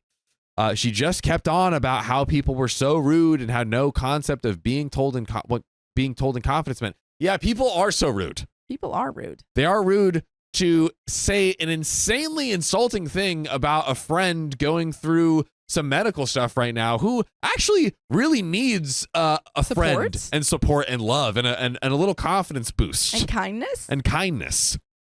Yeah, people are rude. Who would have thunk that? And that whoever told me was a bad friend, not just to her, but to me, and that she was sure the person was just trying to stir up crap. It's the crap that you put out there already. You put it in the pot. You crapped it. You put it in the pot, man.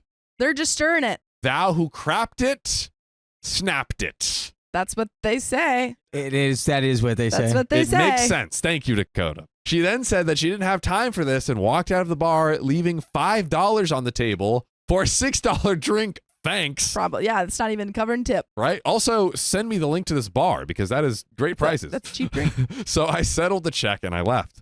When I got home, I tried to check her Facebook page, and lo and behold, I am blocked. Oh my goodness. I texted a mutual friend to snoop the page for me, so of course I had to tell her what was up.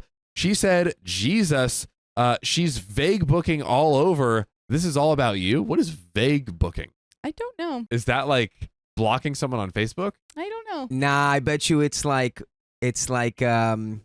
sending subs, subliminals. True. It's like posting about somebody and they're like, you're not saying their name. Yes, that's got to be what it is. Classic Facebook behavior. She sent me screenshots of Ariel's statuses like, okay, whichever one of you rude witches can't keep your mouth shut about things that don't concern you, just unfriend me now because I'm done with you. And people call me a drama queen. I can't believe this is coming up 71 days before my wedding when I'm already so stressed out. She's like, why are you bringing up the things that I said? Oh, can you just like stop it? Like, oh my God. The past. Oh, and there's more. When I find out who stabbed me in the back, they will pay. I promise you. It was the hairdresser all along. Dude. You sound like Papa John over here being like, the day of reckoning. In her salon, sweating. Dude, just.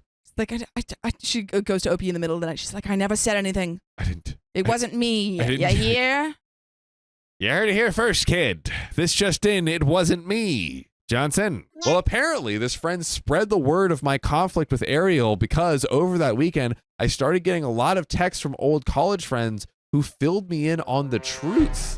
You see, she had told several girls that she would have asked them to be bridesmaids, but that she couldn't without asking me, and I wasn't in bridesmaid form, and it wouldn't be fair to just leave me out, so none of them could be bridesmaids. Wow. I have had long talks with one of the girls, Jessica, who said that Ariel has been talking bad about me behind my back about how I'm trying to take attention away from her the bride, and how it's my fault that she wasn't going to have the big line of bridesmaids like she wanted. It is literally your own fault. It's like being like, oh, why don't I have friends? I'm mean to everyone I talk to. I don't get it. Explain it. Make it make sense and stop that. No. OP, explain why no one's going to be my bridesmaid. Also, F you. Yeah. Why don't people love me when I like insult them and I like call them fat and then I like make them work and then don't come to my wedding? Like, why do they do that? I just wish all my friends weren't so stupid and ugly.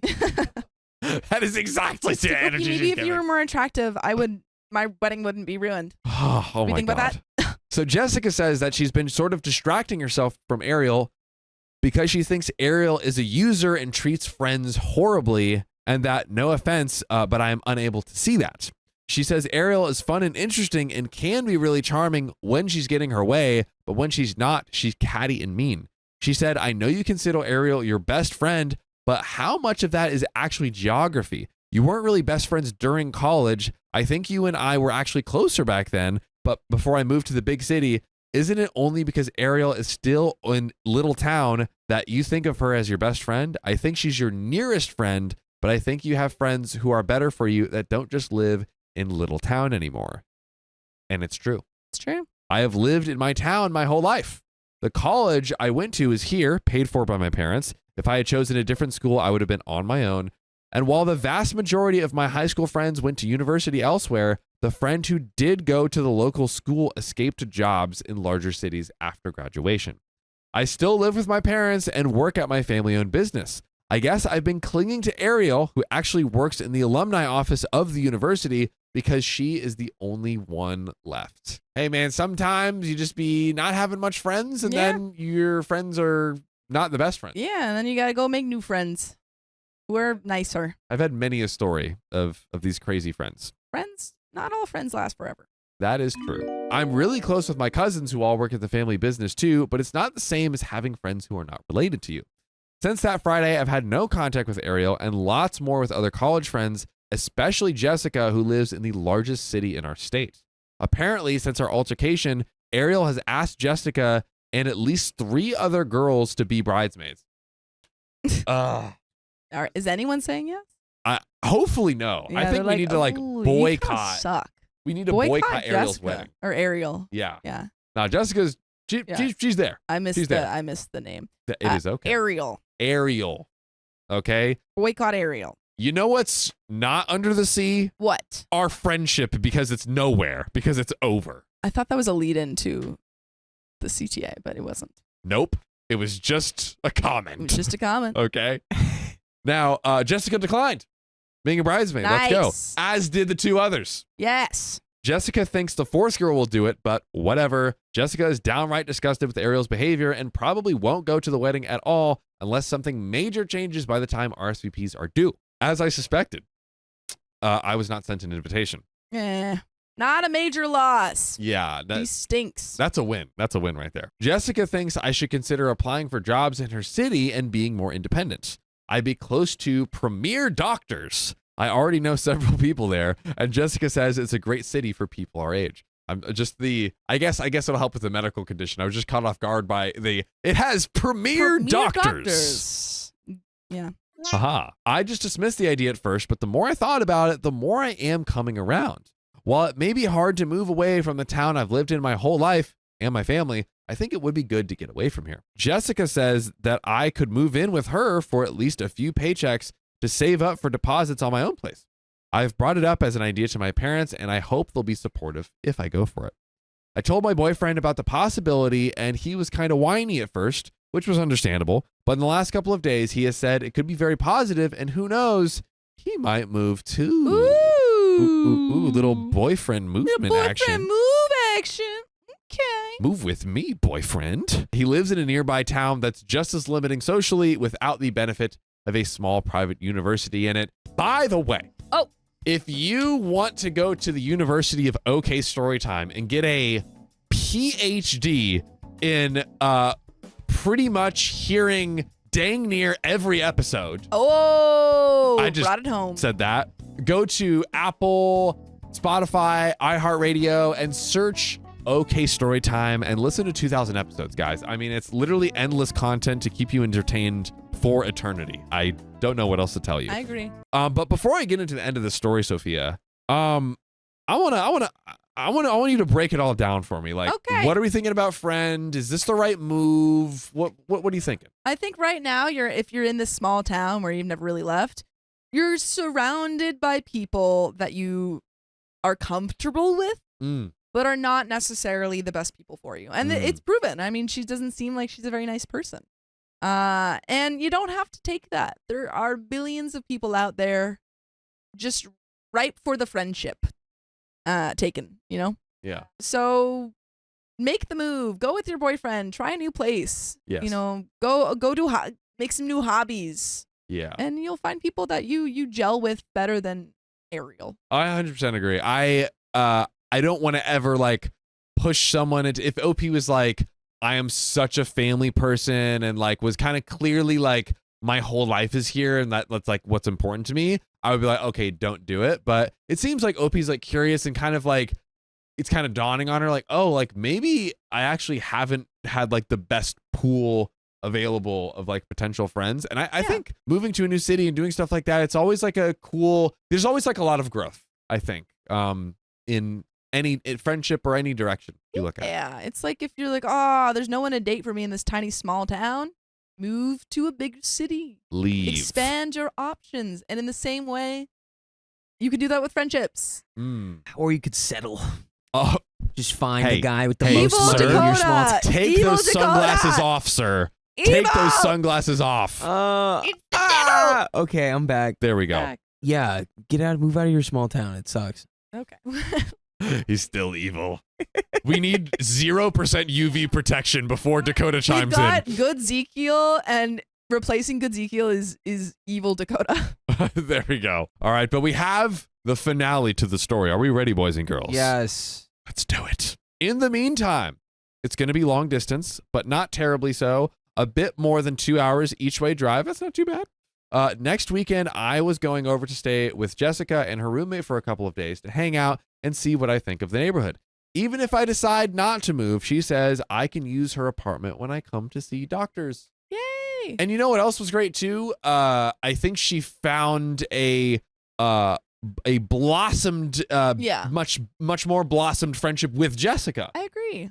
Yeah. Offering to give her a place. And Flowers bloom out of you know, the flames of your last friendship. from the concrete grew a rose. And now I assume we have to stall. My friend revealed a secret to me, and I want to expose it. Exposed. Backstory. 3 years ago, I moved to a new town and met my now boyfriend, James. James has a small group of guy friends, Martin, Paul, and Louis, that he made while at college or work. They all hang out together, and the girlfriends have all gotten really close because of that. By the way, this comes from Saphira Brightscales, and if you want to submit your own stories, go to the r/OK Storytime subreddit. Is that a reference to Aragon? I don't know. Saphira isn't Saphira the dragon? Yeah. 6 months after I moved here and started hanging out with everyone, a girl who used to date Martin moved back into town. Maria was really cool off the bat. Another Maria. We had a lot in common, and even though her and Martin didn't work out, she was still really close with the group. She'd grown up with Louis, and they've been best friends since they were kids. Since I wasn't clicking that well with the other girls yet, I started hanging out with Maria more. After a while, I noticed that her relationship with Martin was awful. It was just toxic. She couldn't get over him, and because of that, he would constantly lead her on. At one point, he even told her, I'm going to hook up with people, and you need to be okay with that. But if you hook up with some other guy, I'm going to get pissed and find him. And that's when you break up. Yeah. That instantly turned me off Martin, and I found myself not really caring for his company when we went out. Why is your boyfriend friends with Martin? These are the questions we need to be asking. So a year goes by, and I've been there for her during her crappy Martin times, and so is the rest of the group. Why are we still cool with Martin? Well, she is OP talking about comforting Martin's Girlfriend. But girlfriend? why is Martin still a part of this group? I have no idea. He still is at this point. Yeah, it seems like it. Dang. Although the guys are close, they could tell how awful Martin was being. Maria starts hanging out with the girlfriend and creates just a strong bond with Vicky, Lewis's girlfriend, which Lewis was really happy about because he wanted Vicky to like Maria and vice versa. All the girls are happy and hanging out, and all the boys are happy and hanging out. It seems pretty much perfect. Okay. Now, things have been going great, and Maria seems to be moving on from Martin until 2 nights ago when everything hit the effing fan. Oh.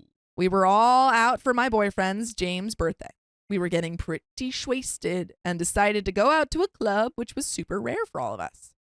At some point in the night, I see Maria leave in tears. Oh. I followed her and found her outside just crying and saying she needed to go home. I offered to walk her out and get a cab. While we're walking, she apologizes and said that her feelings towards Martin got the better of her and she was jealous, watching him dance with other girls, and had to leave. Oh. Then, out of nowhere, she says she needs to tell me a secret. A secret? A secret. Over the past 4 months, she's been sleeping with both Lewis and Paul. Oops. Wait, and just to run it back, Lewis and Paul both have girlfriends? Yup, that she's friends with. Ooh. All the girlfriends are friends. And your boyfriend really knows how to pick them. How are you going to get with both halves of that explorer duo? Lewis and Paul. They discovered the West Coast of America. You mean Lewis and Clark? I don't know what you're talking about. Dude, how Dakota has turned into me in the past few days. No, but I can't tell if that was a bit or if you genuinely mistakenly thought Lewis and Paul. We got him. That's our answer. Because I'm worried. That's our answer. Wouldn't it be crazy if there was another set, Lewis and Paul, that went out at the same time as Lewis and Clark? Yeah, Lewis and Paul, but they were going the wrong way. Yeah. Yeah, they were going the way everyone already knew how to get to. Yeah, they're like, we've discovered America. And we discovered the East Coast.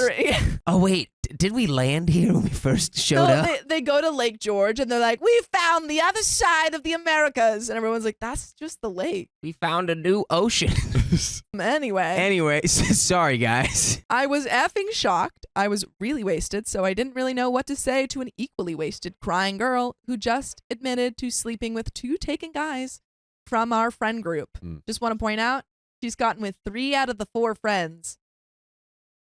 High likelihood she's gotten with the 4th. Oh, which is OP's boyfriend. Oh, no, you're right. I told her we'd talk about it later and focused on getting water, food, and getting her home. We've barely spoken since, which I chalked up to being really hungover yesterday. But what the F do I say to her? She's been one of my closest friends here, but she's been helping 2 of her friends cheat on 2 more of her friends. I mean, she hasn't been helping them. She's cheating. She's cheating on her partner. She with has them. assisted them. Yeah. I'm not only really disappointed and angered by this, I'm worried that she'll try to come for James. I trust him, but now I don't trust her. I thought Lewis and Paul were stand-up guys, but now I'm disgusted by their part in all of this. Yeah. James has been cheated on before and has a 0 tolerance for cheaters. I'm torn on whether to tell him to warn him about Maria. But I also don't want to ruin a friends group that has been going strong for the better part of a decade. Can I just say real quick? Yes, say it. He doesn't want to be friends with cheaters, but he's totally fine with the friend that's like, oh, I'm going to go hook up with other friends. You should be okay with it. Literally. Like, does he know about that? Because presumably it seems like freaking Martin has been very forthcoming about, what he thinks. Yeah. So why is... I don't know. It feels like your boyfriend is very lax about his who he lets be his friends. Or he doesn't know, to your point.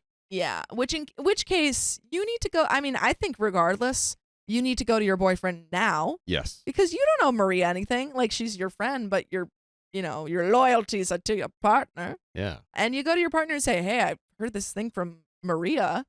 I wanted you to know, and I think that I am going to tell the girlfriends, but I wanted you to be the first to know. Yeah. You're my partner. Yeah. And like she said, she's like, as he should. He's like, oh, I don't want to like associate with cheaters. Yeah. Yeah. What do I say to Maria? What do I say to James? Do I tell Lewis and Paul's girlfriend? I'm so effing confused. Comments. Here we go. Comment 1 says, Maria put you in a crappy situation by telling you this secret. Personally, I don't think I could feel comfortable holding this secret in, and I'd tell Maria that either she needs to come clean with this secret or that you'll do it for her. Then move on from this mess of a friend group. You aren't the one ruining the friend group. Lewis and Paul ruined it when they decided to cheat on their girlfriends with Maria. That's facts. OP says, it's a terrible situation to be in. I'm also afraid of getting some sort of, I don't believe you backlash. But I agree with you, and I think I need to tell Maria that she needs to come clean. Comment 2, before you make a decision to do anything, be very, very sure the secret you heard was the actual truth, not the wasted storytelling of a heartbroken, messed up girl. If you're confident Maria is on the up and up about her affairs, it's time to decide if these are people you really want to be around. I personally wouldn't want to be in the vicinity when this all hits the fan. I'd be telling Maria I can't and don't want to be in the eye of a hurricane infidelity. And if anyone asks me why I'm distancing myself, I'm going to be honest. Basically, Maria, throws your cards out onto the table because I'm not keeping your crappy secret for you. Yeah. I'd also definitely be telling James. He's your primary relationship out of this bunch of clowns. Don't risk him thinking you're hiding things from him for the sake of a pack of liars and potentially cheaters. OP says, I don't know how to really check this without accusing people and bringing it to light. During the reveal, she did talk about the times when it happened, and they make sense, and were pretty awkward, suspicious occasions. I'm going to tell James tonight. He deserves to know what's going on, and I hate keeping secrets. He'll probably have some good advice on how to go about getting this problem out of yard. I mean, these are his friends, so he should be, manning the ship on this. Yeah. I do like the point of go to Maria and say, hi, I'm gonna tell your friends, or I will, because then that does at least protect OP from them being like, oh, stop ruining the friend group. Absolutely. Which, again, it's like they ruin the friend group, but it is annoying to deal with people badgering you with that. Absolutely. Yeah. No, I think it's start with your boyfriend and then go to Maria. Yes. Update. Here we go. So after reading and responding, it didn't take me long to figure out that I needed to talk to Maria and potentially talk to the other girls. I did talk to James first, and he was very upset at all parties involved and understood my want to try and back out of the friend group as it's about to implode. So that was good. I've been super busy this week, but I've managed to text Maria and get together with her last night since James is out of town for a few days. We sat down, and I just straight up asked her about what she told me the other night. She started crying and said that it was true.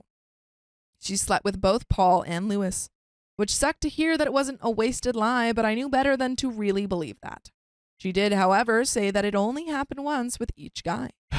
Which means it didn't count. Because they could only happen once. It wasn't a repeat offender. It was with the same person. Yeah, dude. It was like the story the other day where she's like, oh, I didn't cheat. I just did other stuff. I did other stuff leading up to it. I basically just stubbed my toe, and it was a complete accident. Yeah.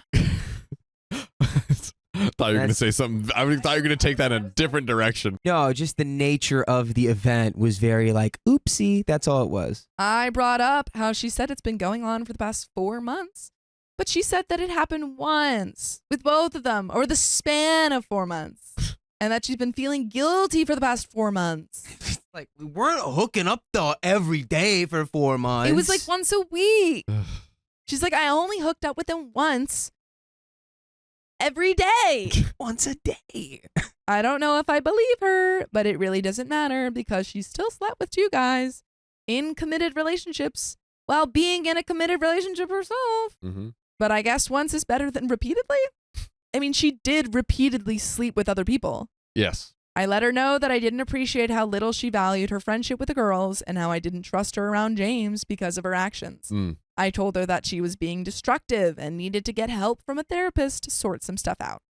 She agreed without question and said she's in the process of doing that.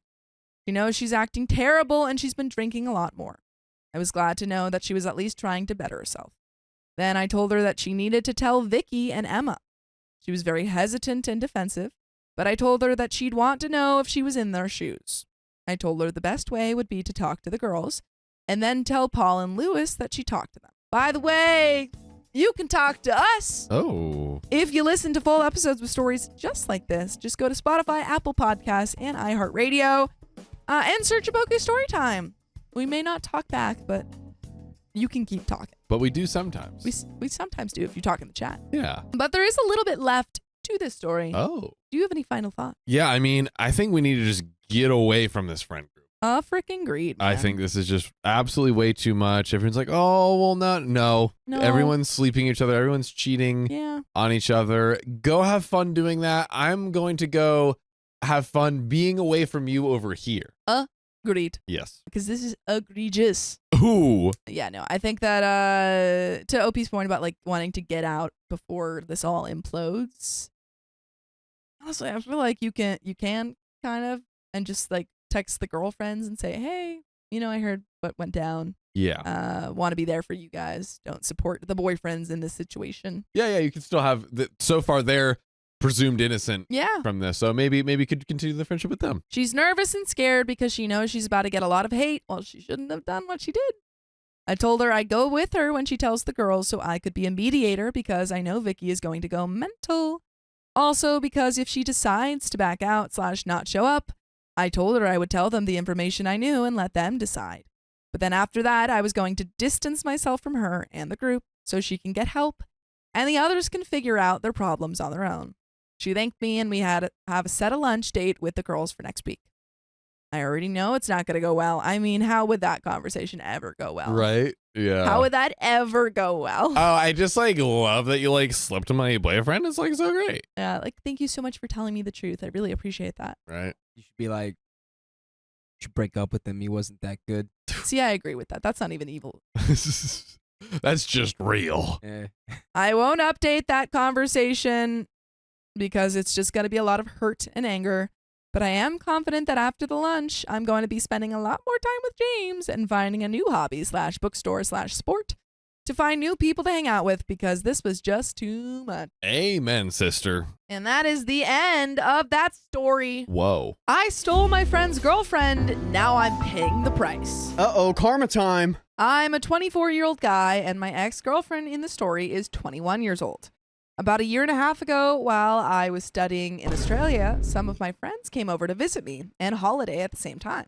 This included Girl A, let's call her Maya, and Guy A, Larry. Larry? It starts with A and his name's Larry? No, they're both Girl A and Guy A. Oh, okay. Larry and Maya. Got it. Larry and Maya. We're attached to each other, both friends of mine. I've known Larry for about 4 years, but we were never close. I've known Maya for about 6 months. They have been attached for about 1.5 years.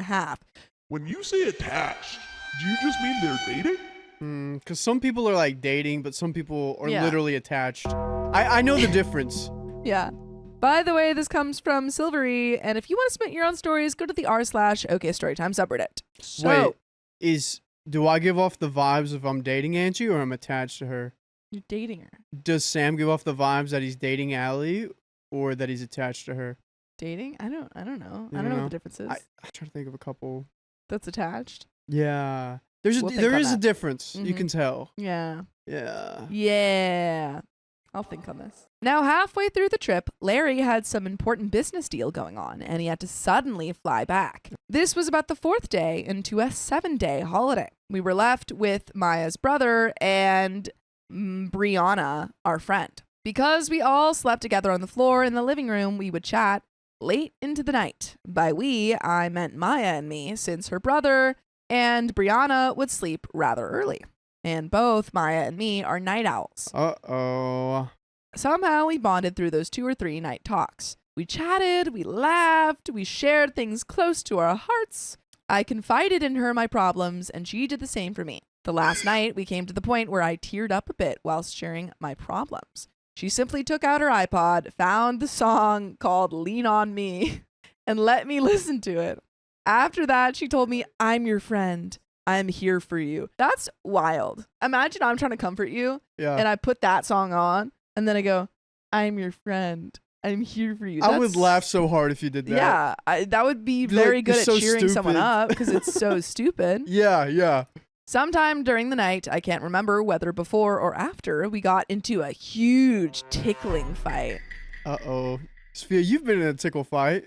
I have not been in a tickle fight. Well, as a child. Not as an adult. No. Okay, well, I've been in a few recently tickle fights as an adult, and I know what that leads to. Yeah. Yep.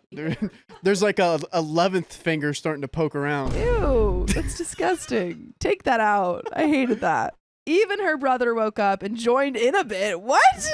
Who are these people? Ew. It lasted for maybe 15 to 20 minutes and we were tickling each other all over. I hate this. This is gross. Tickle fights, yeah. Tickle fights aren't inherently like spicy, but I hate how they're writing it. Like if you're tickle fighting with, someone you got a crush on and Yeah. Sam starts joining in. Ew. That's gross. I apologize. It's a bit blurry now, but I remember that. I don't think of the boyfriend at all whilst tickling his girlfriend, Maya. Hardly had any attraction towards Maya. I wasn't even attracted to her. I didn't have any motives. He's really hammering that in. Is Opie a guy? I'm assuming so. I can Okay. check that. Yeah. You want me to check it? Yeah. Let's check. I wish AI was smart enough for it to know what we're doing right now so it could check. Wait, you can check faster than I can. Probably. Let's see. No. You can stay on that story. Sorry. Yep. 24-year-old guy. I'm sorry. Okay. So we just learned that this guy is 24 years old, a male, and he's having a tickle fight with a girl who's not his girlfriend and her brother.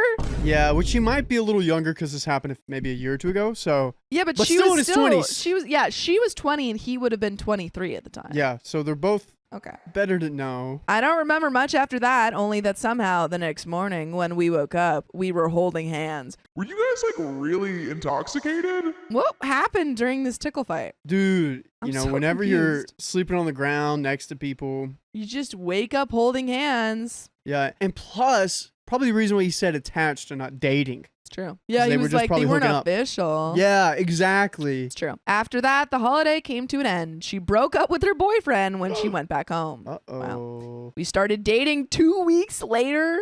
First online because I was still in Australia. Then when I came back home, we were dating in earnest. She was my first girlfriend. And I could be said to be one of those desperate types. I'm not ugly. I'm a little plump at the time. I knew how to talk to girls, was reasonably funny, and self-esteem was average. I knew how to play the guitar and played in public rather often, drove my own car, had some pretty close guy friends. Okay, that's pretty. If you can play guitar, that does give you some points. You can play the guitar. I wasn't a loser in the typical sense of the word. I was, however, a wienerhead when I stole my friend's girlfriend from him. Yeah, it's not cool. After dating for about a month, though, my girlfriend started expressing regret and doubt. She started talking about how everything happened on impulse because I was everything her ex-boyfriend wasn't. Ooh, I've heard these things where these couples are together for a while. Yeah. And She's monkey branching. she's monkey branching, but also like, my girlfriend has 90% of the things I have, but this girl that I met playing basketball Oh, the 10%. can play basketball. She knows how to do that. So I'm like really into that. So I'm going to go do that. Yeah, you search for the 10% when you're leaving the 90. He was quiet, passive, unadventurous, etc. He always took her to the library to read, but she hated it. You don't have to go to the library. And she loved watching movies, but he hated watching movies. What? He'd Who rather are you guys? read. She's like, I hate reading. And he's like, movies, when I could be at the library. She and I had so much in common. She was just overwhelmed by everything. So she started talking about how she feels like a sleut and a witch, how she let him down, how she shouldn't have left him like that for another guy. Me. I feel like she's talking to you as a friend and Yeah. not as her boyfriend. Literally, she's like, it's late. They're having their late night tickle talks. She's like, and I've been thinking about it a lot. And I really shouldn't have left him for that other guy. And Opie's like, me? And she's like, yeah, you. I ignored the warning signs. We continued to date. We grew very close. We slept together a lot. Sometimes it was 7 to 10 times a week during our hornier periods. Are you guys living together? What's going on? No, they're just sleeping. That's They're all I just got from sleeping that. together. Slowly, the spicy sleep started to slow, though. About a year into the relationship, she told me that she didn't want to have spicy sleep anymore. She didn't want to hold hands. She didn't want to do anything of that sort anymore. Okay, she Sounds got the like ick. she's breaking up with you. Yeah, break up. Her ex-boyfriend started to move on, started to lessen contact with her. That made her start to slip into depression. She really only has 2 close friends in her life, me and him. Yikes. Girl, get more friends. Get more friends. Also, think this through. You should have thought this through a year ago. Yeah. Fast forward to him, almost 1 year and 10 months later. He's very distant to her. Yeah, because she broke up with him and got with another guy But that's 2 weeks later. That's not fair to her. He shouldn't have done that. Like, he should have been there the whole time for her and, like, always listen to her. He should always be there for his ex-girlfriend. It sounds like she got 2 boyfriends. Yeah, that's what she wanted. Yeah, low-key, one's more on the emotional side and the other one's more on the physical side. One watches movies with her and one takes her to the library. He is very distant to her. She refuses to give up contact with him. She keeps trying to be a friend to him to make up for the wrong she did to him. I don't know how he feels about her. I hate that. I hate that idea that, like, oh, you've wronged your ex-partners, so you need to hang out with them to make up for that. No, leave me alone. I don't know how he feels about her. that just locked in. Because you kind of went through that, right? Yes. Leave me. I don't want you there. Bye. Bye. I don't know how he feels about her, but he allows her to sleep over at his place. She says they don't have spicy sleep. They don't even sleep together. They just tickle each other. She just sleeps over because he hardly even goes out or meets her. He ignores her most of the time. I have seen their messages. She can send him a wall of text and get an, okay, 3 hours later. I have no doubt that he gives her the cold shoulder most of the time. Girl, catch a hint. Catch a hint. Catch a hint. You chose your man. Yeah, come on. He doesn't want to talk to you anymore. You can't go back. Stop sending him walls of text. And me. I don't know how to move on with life. I've begun to truly love her. I've waited for her for a long time. I've tolerated a lot of things. I've tolerated her sleeping over at his place even while we were dating. I accepted her calling him baby and saying I love you to him. Y'all are a poly couple at this point. I've even driven her to his place to drop her off to spend the night at his place. I don't know if he's giving her the cold shoulder. He might be giving her the cold meat. Ew. The cold third leg. Ew. This is gross. Yeah. That's gross. This is gross. Stop it. I'm calling it how it is. This is what? And yes, I still believe her when she says that nothing goes on at all. You're so dumb, dude. So dumb. You're so dumb Like, and down even, bad. Even if they're not sleeping together, they're clearly emotionally attached. You're literally driving her. Both of you You're need driving her over to her ex. Both of you need to get rid of this girl. Just like have her out of your life. Please. Some of you say that I'm hopelessly in love and deluded. Yes, but I believe her. She's told me that she can't bear to lose him or me as a friend. Are you even dating her? She just doesn't want to be uncomfortable. She just doesn't have any friends. She was in depression once and he pulled her out of it. Now she's in a depression again. He says that he will be friends with her again if she never talks to me ever again. She refused. She says she will never let go of me, even as a friend. She used to have a lot of friends. Now she only has the 2 of us and she'll never let go of me. Girl, please. That's the main reason he is so distant from her now. He hates my guts. I don't blame him, and that's what's driving her crazy. She regrets her mistake terribly, but there's nothing she can do that will make things better. He will keep drawing away from her while she is my friend, and she can't bring herself to let go of him or let go of me. FYI, her life consists of him, me, or her family. My life consists of her and my family. She is my entire social life. Reddit, what do I do? What can I do? Ding, ding, ding, ding, ding. I've considered cutting all ties with her and moving on, but I don't have the strength to do so. Okay, hold on. We're going to pause there because... Yep. What? We already know the issue, and it's simple. It's so simple. Get more friends. Yep. Leave her, get more friends. Yep. She leaves you guys, and she gets more friends. Mm-hmm. Your entire social life cannot be your kind of girlfriend who you drive to go see her ex every day and your family. That just can't be your social life. If that is your social life, that would just that's tearing you apart on the It's inside. tearing you apart, Don't man. you see? I view life Yikes. as like a building. You need a very strong foundation of Yes, friends agreed. and family. You know, that can be one thing. And then you level up and you need like a stronger foundation there, and you keep leveling up with the Besties. things that you add. Yeah, I agree. You have one pillar. You have one pillar and she keeps, it's like a Jenga tower and she keeps pulling out the base piece and you're like, wait, I'll rebuild it. And it's just more and more shaky. Yeah. This is a terrible And you somehow tower. keep rebuilding it when you should just let it fall. Just let it fall, dude. Go build a different Jenga tower without her. And I'm trying to understand her perspective. I Well, don't she just needs understand. more friends too. All of them need more friends. Because she Solution, created... find new friends. Yeah, she created a deep emotional connection Yes. to him. And that's why she doesn't want to let go of either of Exactly. them.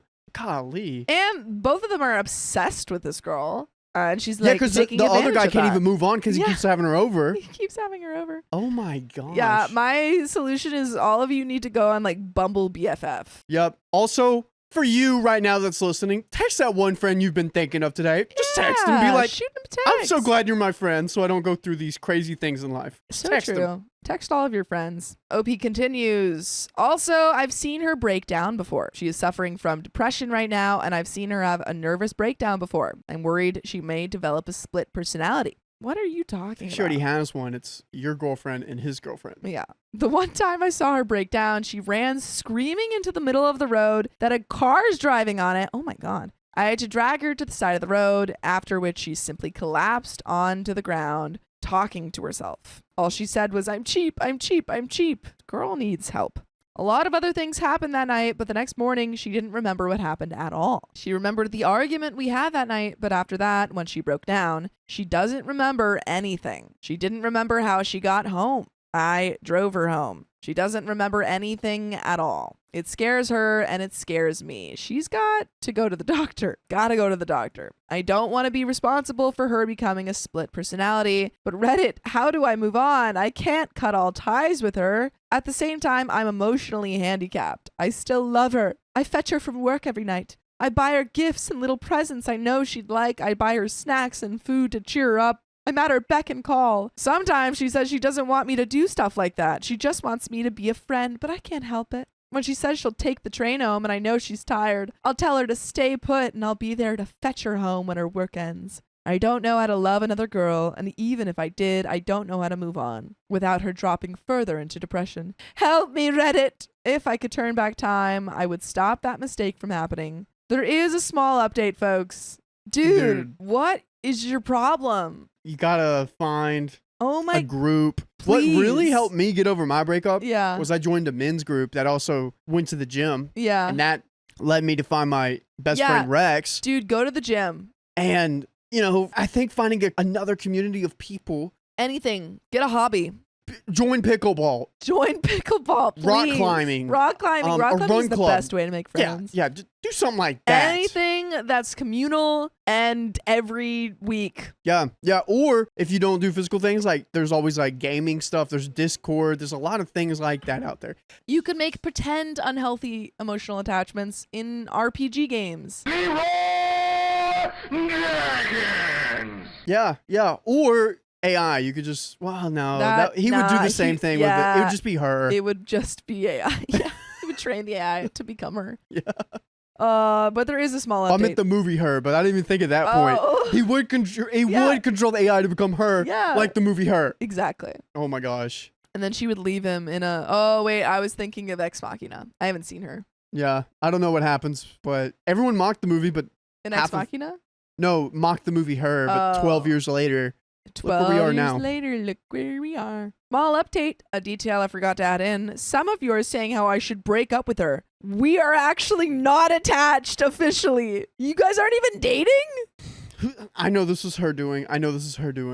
He's just Yikes. doing whatever she wants. He would be her girlfriend, but he's like, Officially, I don't know. It's messed up. She did say that even if she could recover from the whole trauma of the thing, she can't be attached to anyone at all for the next 1 to 2 years at least. That includes the ex-boyfriend, and there is an update. Dude, you're not dating her. yeah, you're not dating You're not her. dating her. And her response to your, breaking off, that's on her. You can put her in like a safe place. Yeah. You saying I'm done, you're not responsible for her actions. Exactly. Like she obviously has some sort of mental health issues, which maybe you can inform her family of if they don't already know.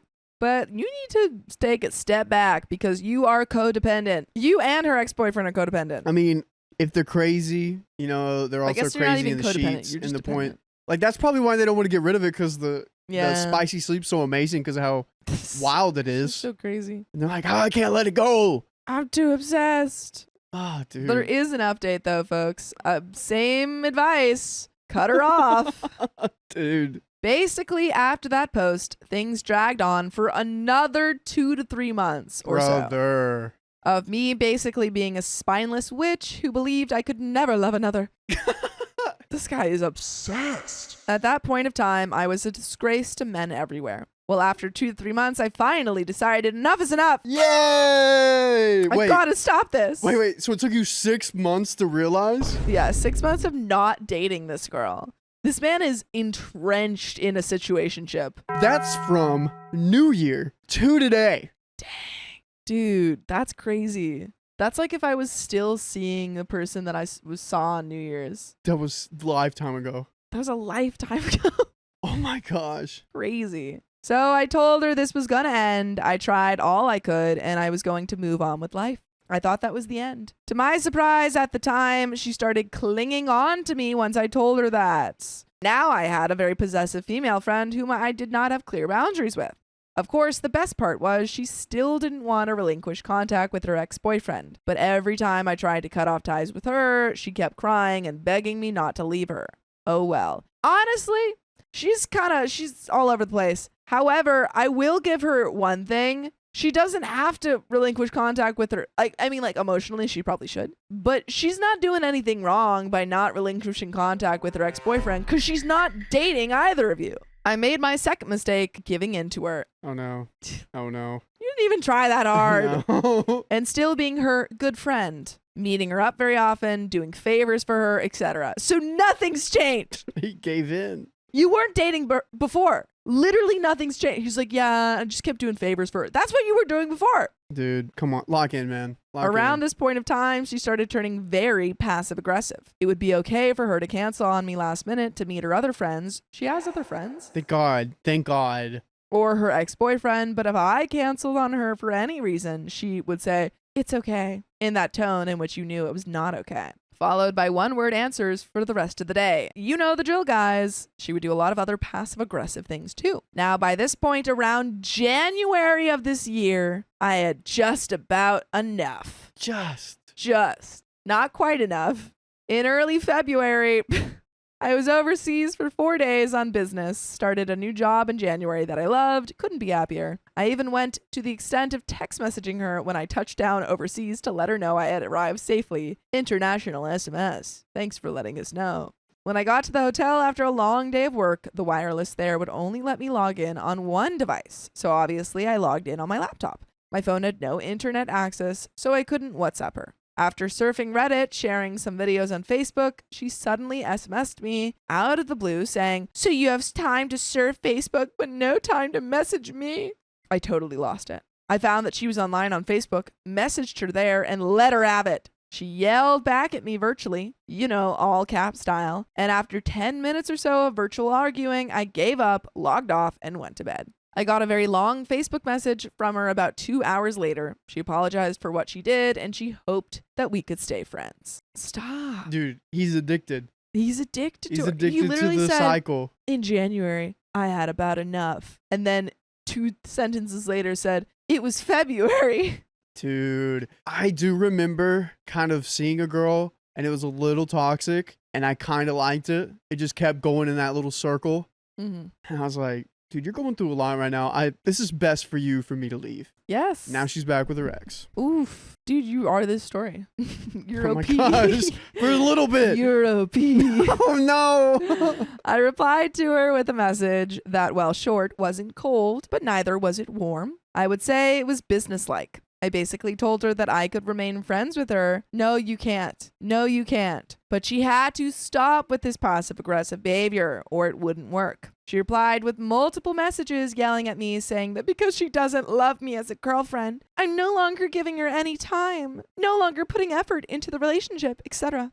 I didn't reply to that. I hadn't contacted her ever since. Ever since that night, I finally took my life into my own hands. I've started lifting weights, started running regularly, and started watching my diet. I've spent more time practicing the guitar, reestablishing old friends, going out for drinks, and listening to good live music. Look at you. All right. You literally, It feels like you left all of your friends behind when you became her friend. Yeah, that happens when you get into a relationship sometimes. But he wasn't even in a relationship. Technically he wasn't, but He was giving up all of his friendship for a situationship. yeah, that was his girl. He thought it was his girl. He thought it was his girl. About a month after I started ignoring her, I returned all of her stuff that she had left at my place via her sister, whom I'm still friends with. There was a little bit of perverse joy in how happy and relieved I was to finally rid myself of all the last remaining signs of her presence in my life. I had a reevaluation last month when I met up with her sister and her dog, whom I missed so much. Quick background, I used to walk her dog and play with her dog more than any member of her family except her father. Cool. I thank you for that information.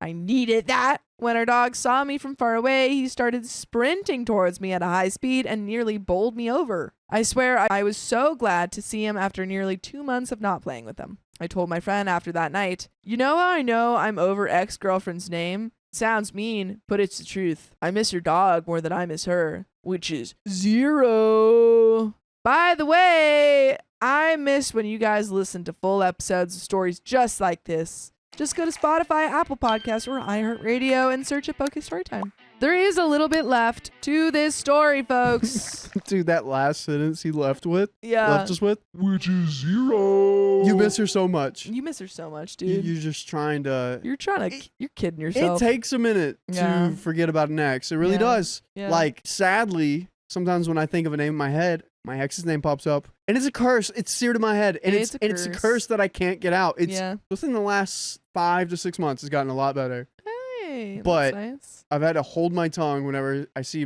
Angie and not to say the first name that comes to my mind because I'm like, why is that still there? Yeah, get out of there. I know, but this might not be OP's case, but it's going to take a minute, man. You're not over her, and that's okay. That's okay, man. And you're going to be addicted to it, and please don't put yourself in another Please don't get back to her. situation Yeah, like yeah. this. Take a minute. Yes. Don't just rush into something. Listen to all the live music that exists. Please. Every time like you feel like you want to go text her, go to a jazz event. Please. To all guys who have ever been in my situation or going through something similar, chin up, bros. Man up. This is what he did. Chin up, bros. Yeah. Man up. Delete her Facebook. Hit the gym. Take back control of your life. It's not bad advice. Countless others have done it now. Finally, I have too. You may think that you can never love another. You may think you cannot move on. You may think that because you have so many mutual friends with her or him, you cannot break up and move on. You can. Believe in it and work to make it happen. I took the steps to take my life back one step at a time. The result now? I'm still overweight. But I just ran a personal record of 12 kilometers last night. This coming from a guy who's 177 centimeters and 92 kilograms. I was 98 in January. So cheers, bro. And never stop believing in yourself. It's 5'8". What is 99 kilograms in pounds? 200 pounds. For all of our Americans, he's 5'8" and 200 pounds. But folks, that's the end of that story. Goodness gracious, man. Please get some, I mean, it seems like you're working on it, but work on your self-respect and don't let your life revolve around another person. Please don't. Just in general, don't let your life, unless you're a security guard in charge of protecting the Pope. I don't know. Even then, you should have a life outside of your job. Yeah, I'd say any security guards can do that. Yeah, don't let it also revolve around, yeah. But if that's their livelihood and they lose their client, that's true. They're out of a job. They are out of a job. So maybe this applies to everyone but security guards who are personal bodyguards. Personal bodyguards. You gotta let your life revolve around. Yeah, you can't let that go. But everyone else, your life is your own. Live it for yourself. Wait, how did you get to the point where your ex was like trying to hang out with you? You were like, what did you do? I just told him. You were like, because he apologized to me. And then I was like, I need you to stop texting me. Okay, so you just put your boundary down. Yeah, and then he stopped texting me. I wish that guy could have known to do that. Me too. Poor man. All right, we got another story coming up. Story, folks. All right, cool. Here we go. My wife left me for her best friend. That hurts.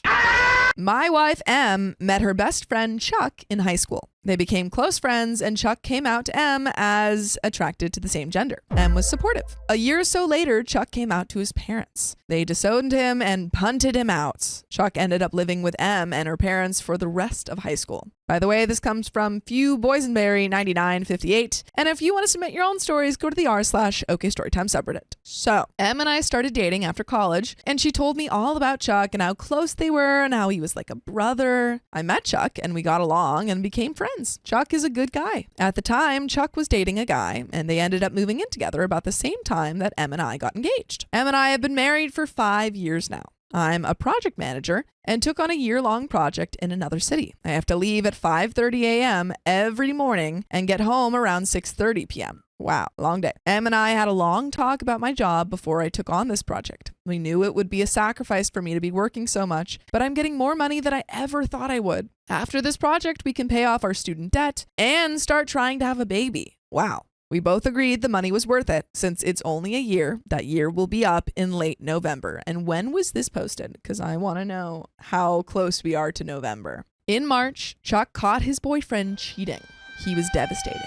M immediately told him he could move in with us. I was fine with him moving in, but not happy that M didn't even discuss it with me first. Yeah, not good. 2 years ago, Fia. No. Month. Do we know? Oh, month? Does not say. Yeah. Chuck was pretty broken up, and M was giving him lots of love and attention. I was fine with it because I know how much he loves Chuck, and he did need her. I also did my best to support him and make him feel loved. For a while, this was fine. But as time went on, M has continued to pour all of her attention into Chuck. Sometimes I get home from work and neither of them are there, and I found out they went to a movie or to dinner or something. I don't think there's anything romantic or spicy between them, but it's been annoying that I get left out of all of the plans. The past few weeks, several things have happened. The three of us went to a party and someone joked about Chuck being our third wheel. And Em said, Chuck isn't the third wheel. I said, what?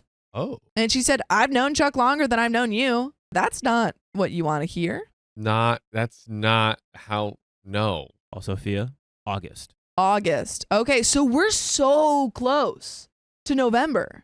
And remind me what is happening in November. He finishes his job. So this has been a whole year of him working super, super hard to save up money so that they can pay off all their debts and have this baby and stuff. And it's up in like 3 months. And she's out here yucking it up with Chuck. Yikes. Come on. Yikes. A week or so after that, Em and Chuck went out dancing one night. I had to work the next day, so I stayed home. I woke up at about 3 a.m. and Em was not in bed. I went and found her and Chuck cuddled up on the couch asleep with the TV on. Both of those things made me uncomfortable. I also realized I had been working so much, I was just sort of letting Em and Chuck plan everything, and I had not planned a date night in a while. I decided I needed to be more active, and so I planned a date night for last Friday. When I first told Em, she was excited, as we have not been on a date, just the two of us, in a while. Friday, I got home at 6:30, and Em and Chuck were not there. I took a shower and got ready. About 7:15, I finally called Em, as we had reservations at 8. She answered, and when I asked where she was, she said her and Chuck had gone shopping and were getting some dinner. Yep, knew that was going to happen. Oh, but I have my date with Chuck. Wow. That's just so rough. Your partner is working so hard to provide this lifestyle that you both said you wanted, and you're off forgetting that you have a husband. Where's his going out shopping and getting dinner? Yeah. Where's his cuddles? Where are they? I was kind of stunned and asked about our date. She laughed and said, oh, I forgot. Oh, well. And that was that. She didn't even invite me to join them. So a point I should make here. My dad was very controlling of my mom and had an anger problem where he would yell and throw things. He never threw things at us, but it was still scary as a kid. I have worked very hard to not be like him. I've tried to never be controlling of Em or tell her what to do. I also tend to shut down when I get angry. When Em forgot our date, I was so mad. So I didn't say anything right then, but I knew I needed to address how I was feeling. So later that evening, I told her we needed to talk. I had written down some things so I could stay focused. I started by saying that I loved Chuck and he was always welcome in our home, but that I felt like our marriage was suffering and we needed to work on us. Em blew up. She thought I was attacking Chuck. I guess I didn't word things well. I doubt that. And she started defending him and attacking me. We have never had a big fight before. We always talk and work things out. I was stunned that she was attacking me. She said some awful things. Then she said, Chuck is my soulmate and you just have to get used to that. The thing is, I don't think that there's anything romantic. Like, I don't think they're cheating. Yeah. However, she is still very much prioritizing Chuck over you, and that's not okay. 10,000 and like to the point where she just called him her soulmate. Yeah, that's like, it's so like, if I'm in OP shoes, I feel like, okay, well, the belief and kind of the feeling of connection I had in our relationship and marriage is like, now okay, well, if like he's your soulmate, like where's the room for me? Well, she already said he's the third wheel. She already said that. Which She's is literally crazy. showing you your number 3. Yeah. Rose says, if Chuck is her soulmate, why is she with OP? Because Chuck is not into her like that. That's literally the only reason. She loves Chuck. I just shut down. I didn't even know how to process that. I love M more than anything in the world, but in that moment, I realized she loves Chuck more than she loves me. I thought M and I were soulmates, but to hear her say she considers someone else her soulmate has been devastating. I don't remember the rest of the talk. She huffed off after a while and slept on the couch. Her and Chuck left together on Saturday and were gone most of the day. When they got back, she was acting like nothing had happened. On Sunday, she even made a small joke and batted her eyes at me, something she does when she's flirting with me. Normally, I love it, but this time it just made me sick. I told her this was a busy week at work and I was just going to stay at a hotel near the job site, something I have done a few times before, so I haven't seen her since Sunday night. I don't know what to do. Typing all of this up has made me realize I'm really burned out with all of this travel. Maybe I checked out too much and haven't given her enough attention, but how do I move forward knowing she will never love me as much as I love her? Seeing a bunch of comments from women who say they have more than one soulmate has given me hope. To me, you only have one soulmate, but that's not a word M or I really use, and I just really hope she means it different than how I took it. We have been texting back and forth some this week, and we spoke on the phone last night. It wasn't anything big. She just called and said she missed me and couldn't wait until I got home. I'll be home tonight. I told her we should talk about our fight last Friday, and she agreed and said she hates that we fought and we need to work it out. She said she loves me. We'll be talking tonight, and I guess I'll find out where I stand. And there is an update, but what do you think, John? I think I hate this. Yeah. That's what I think. Yeah. Yeah, again, like anytime in any of these stories, when we see one partner is, putting in so much, like OP's working, like waking up at 5:30, working what 12, 13 hours a day, like absolutely crazy stuff. And he's not only not receiving support, but she's off like, gallivanting with Chuck over here. And it's like, where's the relationship? Where is it? Because I can't see it. It's not here. I mean, like, regardless of whether or not it's romantic or not, it's still a betrayal to have this close of a relationship with someone else to the point where you're sacrificing your relationship with your partner. Yeah, I think that's because it's like, look, you can have extremely, extremely close relationships with other people. That's fine. Perfectly fine. But I think to your point, it's like once it starts sacrificing and eating away at your relationship and you are deprioritized, that's the point where it becomes like, what are we doing? And also when your partner literally says, hey, this isn't okay to me anymore. That's when you go, okay, we have to figure this out then. Yes. Not let me call them my soulmate and say you're the third wheel. That's what you don't do. Don't do that. Don't do it. Bad. But there is an update. Let's go. I made my first post on Thursday. When I took the time to think about it all and type it all out, I realized how burned out I have been with this work project. Friday morning, I met with my team and scheduled some time off coming up soon. I'm in a much better headspace just knowing I have that downtime soon. Em and I had our fight on Friday night, then I left on Monday and stayed out of town all week for my project. During that time, we did text back and forth every day, and we talked on the phone a few times. It was awkward because we both knew we needed to have a big talk, but over the phone was not the time or place. Em texted me this Friday and said Chuck was gone for the weekend, so we could spend time, just the two of us, and that she wanted to make up for our missed date. That she literally said, oh yeah, I forgot. Oh well. Oh well? I got home Friday evening, and we agreed to talk before doing anything else. I had written out everything I wanted to say, and she sat and listened. We talked for a long time, and we each went back to some things to get clarification. So I'm not going to try and replay everything we said, just the main parts in the way that makes the most sense. I told her how I didn't like her joke about me being the third wheel, and how much it hurt that she forgot our date, and then how crushed I was that she said Chuck was her soulmate. There were some other little things too. When I was done, she said she was sorry, and she was wrong for saying those things. She said, I am not the third wheel and I am her soulmate. And she asked if she could explain why she did and said what she did. Do you have any thoughts before we get into her explanation? I'm just so skeptical going into this. Me too. Very skeptical. When Chuck's parents first punted him out in high school, he was in a bad place and had considered taking his life. He told M's mom and they got him help. So when Chuck called in March about his boyfriend cheating on him, M had freaked out and was afraid he was going to hurt himself. She said she felt like she needed him close so she could watch him and keep him safe. I had made a comment about how for the past 6 months it seemed like her and Chuck were living their best life together, and she said that she had been miserable this whole time, that she has been on the verge of a nervous breakdown.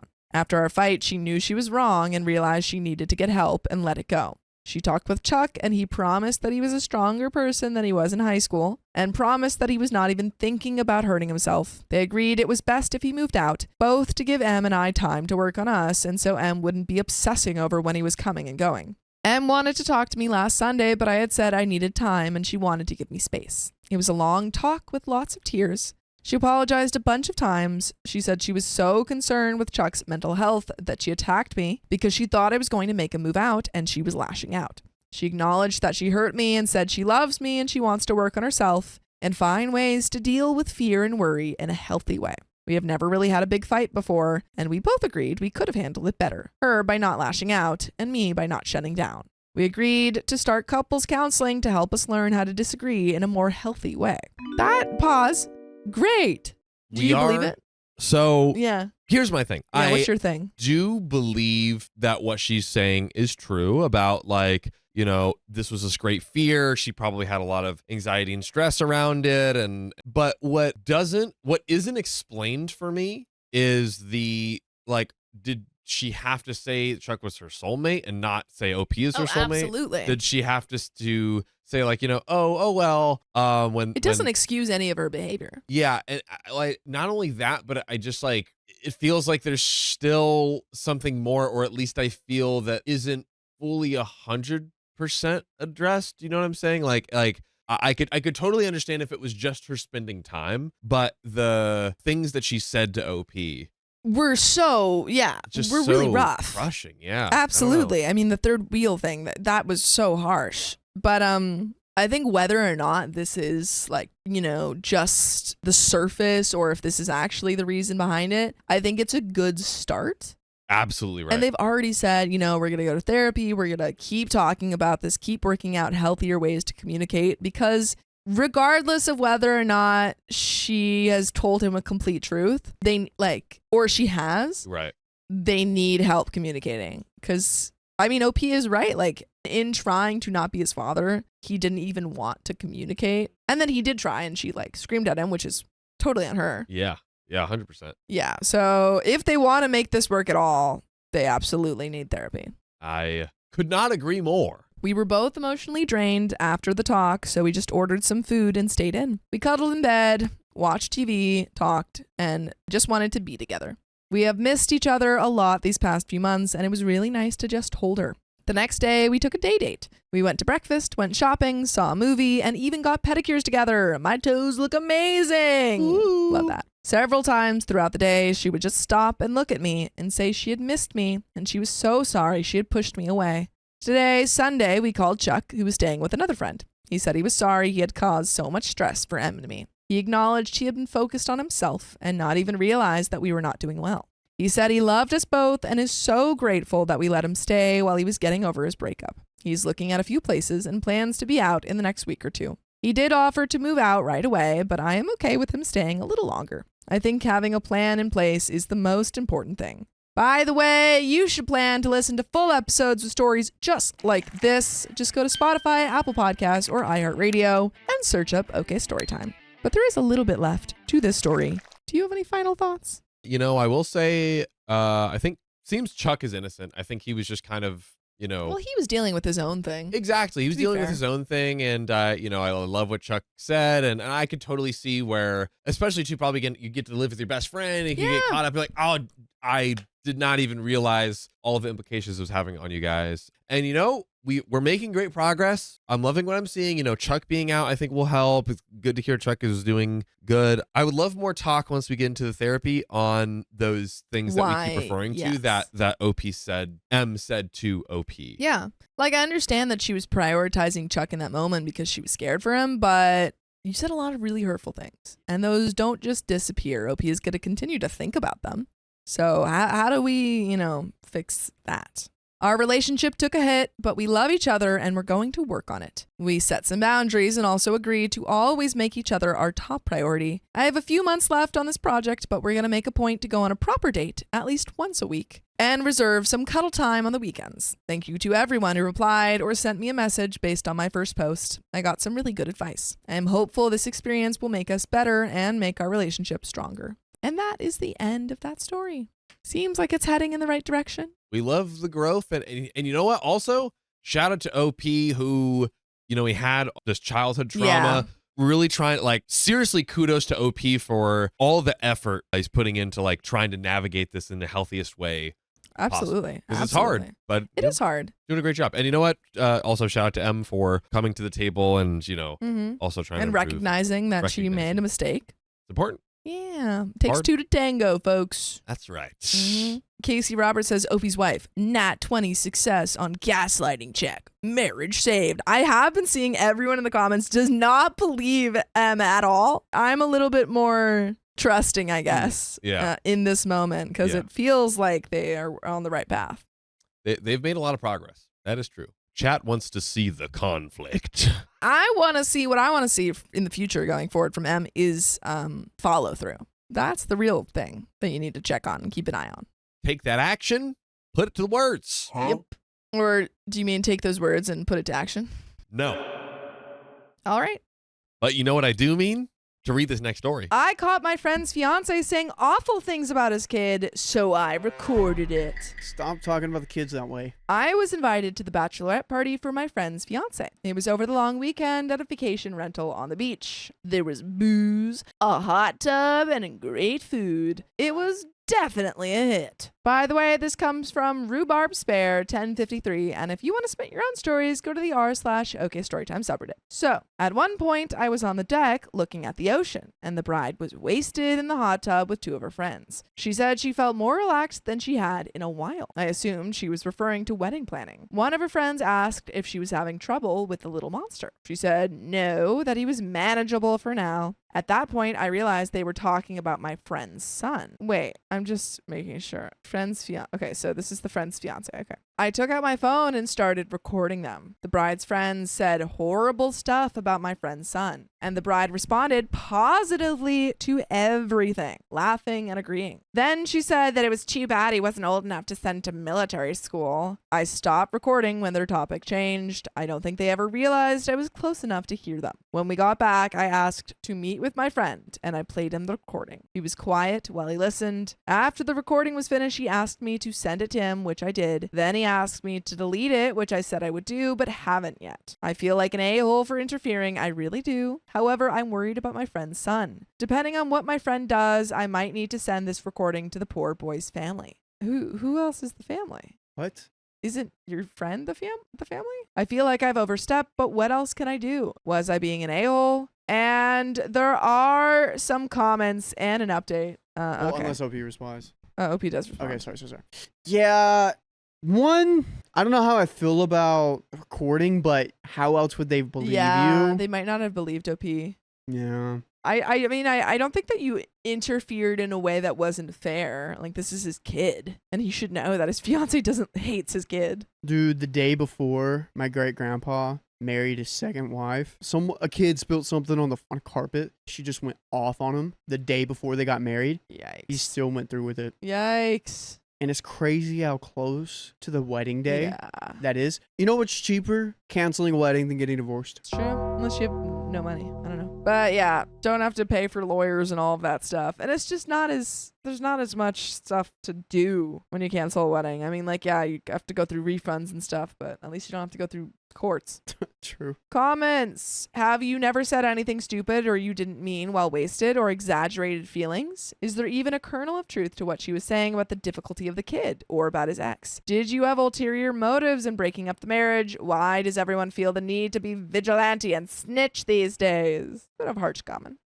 Obi says, yes, I have. I just worry about this little boy. It's bad enough that his mom isn't in his life anymore. He deserves love and support. When I have said stupid things while wasted, there usually wound up being consequences for me later. And often I ended up needing to apologize to someone afterwards. Commenter says, is he a little monster though? How old is he? Does he have behavior issues or is it more because from bad parenting? OP says he's not a monster at all. Oh, sorry. He's 2 years old. He doesn't have any behaviors atypical for his age group. The worst thing he does is that he keeps trying to take his clothes off in public because it's so hot this summer. He's 2. That's a very regular 2-year-old thing to do. My friend is a great dad who loves his son very much. And there is an update. I mean, like, sending a 2-year-old to military school. Yeah, that's crazy to be like, I wish I could send this kid to military school. We should start normalizing it. Make a military school for 2-year-olds. Why not? It's a military school for 2-year-olds. Get them started Military young. preschool.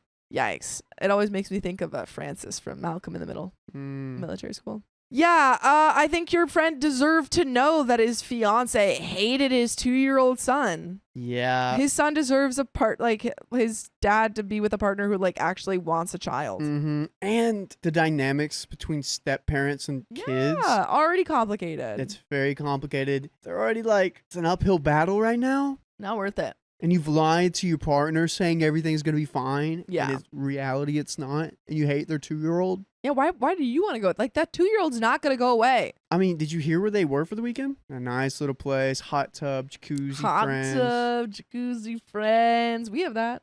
We do have that. That could just be our house. Were they here? Update. Yesterday, Friday afternoon, I got a text from my friend asking me to block his fiance's number. Whoa. I was a bit thrown by the request and asked if everything was okay. He said he couldn't talk right now and asked me to block the number. So I blocked the number. I have this weird glitch with my Android Auto where if a blocked number calls me, it shows up in my recent calls as a missed call on my car's screen, even though on my actual phone, it doesn't ring at all. I was driving later and saw a ton of missed calls from her. There were so many, it exceeded what my car will show me. I kept the number blocked.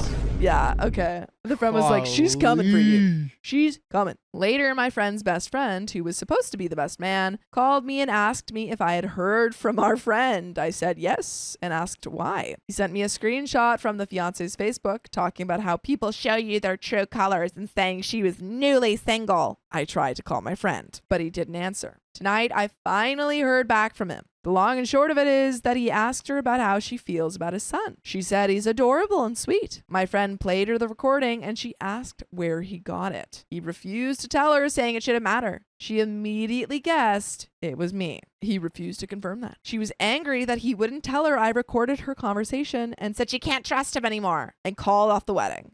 Wait, read that back. She called off the wedding. She called it off? She called off the wedding. Because she didn't want to be the one that got the wedding called off on. It's like, I'm quitting my job. Wait. I'm quitting. Yeah, exactly. Yikes. Well, good for you. It's good for the friend in the long run. Sucks probably right now. Not a great update, but since so many of you were invested, I thought you'd want to know. She wanted to be the one to dump him, not the dumpy.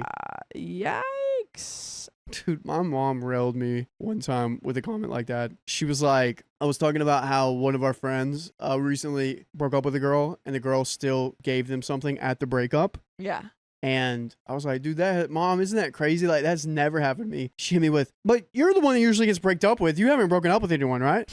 Who have you broken up with that you've done? I'm like, Mom, that's not the point. We're talking about this person. We're not talking about me. Yeah. That's not the point here. It's funny. She called you out, man. She did. But there's a second update. Bridezilla called off wedding to my friend and is now suing him. This past week has been nuts. What feels like forever ago, I was at my friend's fiance's bachelorette party. At the party, she said and reacted positively to inappropriate statements about my friend's son. So I recorded her and sent the recording to my friend. When my friend played the recording for her, she wanted to know where he got it, but he refused to tell her. She called off the wedding, stating that she couldn't trust him. I just found out that she has declared her intention to sue my friend for any funds she had already spent on the wedding, even though she left him. He has had a lot of money too, too. You can't quit and also get severance. You can't. It's not how it works. Probably around as much as she has, so if anything, she should be compensating him. She's also telling people that she left him because she feared for her safety, as he was spying on her and having her followed.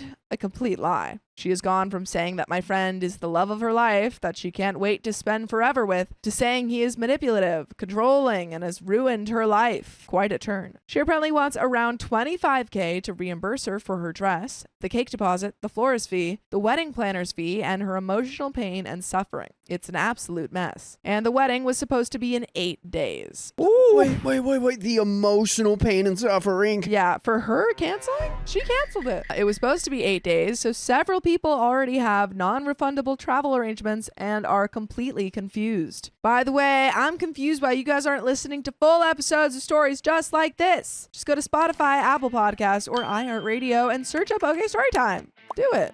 That's what you gotta do. Dude, what? Man, that is the end. Sorry, that's not the end of that story. We have a little bit left of the story. Do you find thoughts? This is wild. This is so crazy. She's like suing him for the emotional distress of her talking bad about his son and getting caught. How does that even work? I don't understand this woman. Oh, man. You better counter sue because you're definitely going to get that. Yeah. It's free money. You should say thank you. Thank you. I actually she appreciate opened it up, man. I have her number blocked, but she emailed me saying she would accept monetary contributions towards my friend's debt from me since this situation is all my fault because she knows I'm the one who recorded her. Girl. How are you not taking any blame? You said those things. Dude, you're just seeing what your marriage could have been. Yeah. She was in it for the money the whole time. The whole time. This is what it looks like? I reported the email as spam and ignored it. My friend already paid for the venue and the catering, so he is considering throwing some sort of impromptu fundraiser for a local charity that day. Lovely. All right. What a guy. Wow. But it's probably too close to the date in question to get the word out. Never too close. Let's get the word out. Just start spamming Facebook, being like, hey, we're doing a charity event. Yep. This whole sequence. Well, everyone who's probably going to the wedding probably can still come. Maybe not her side, but you can still invite everyone else and be like, hey, no wedding, but we're doing a charity fundraiser. Come on down. Come on. This whole sequence of events has me in utter disbelief. And comment 1 says, does math. Oh, the wedding was supposed to be today? Can't wait for the follow-up where she, the ex, crashes and trashes a charity function because it was supposed to be her wedding reception. OP deserves a medal for discovering the mask coming off just in time before everything gets so much harder. I hope her friend finds peace. Opie says she did not. She made some dramatic posts, but that's it. She also stopped threatening to sue. She did make a complaint to the ethics board for the industry my friend works in, though. They mostly deal with professional transgressions, not relationship ones, so I don't think that will go anywhere. All right. And there you have it. Here we go. You've been released from marrying a crazy person. Woo. Wowie wow. That Dang. lady is a lot. Piece of work. Good luck. Good luck. Hopefully we find OP's another friend. person. Yeah. Hopefully the charity event went well. Yeah, that'd be sick to see. I've never heard of that before. A charity event? That's a great idea. No, Oh, to do just this for replacing. charity. Yeah, event. Yeah. But folks, that's the end of that story and the end of this episode. So if you love us, make sure to subscribe. We love you. And See you tomorrow.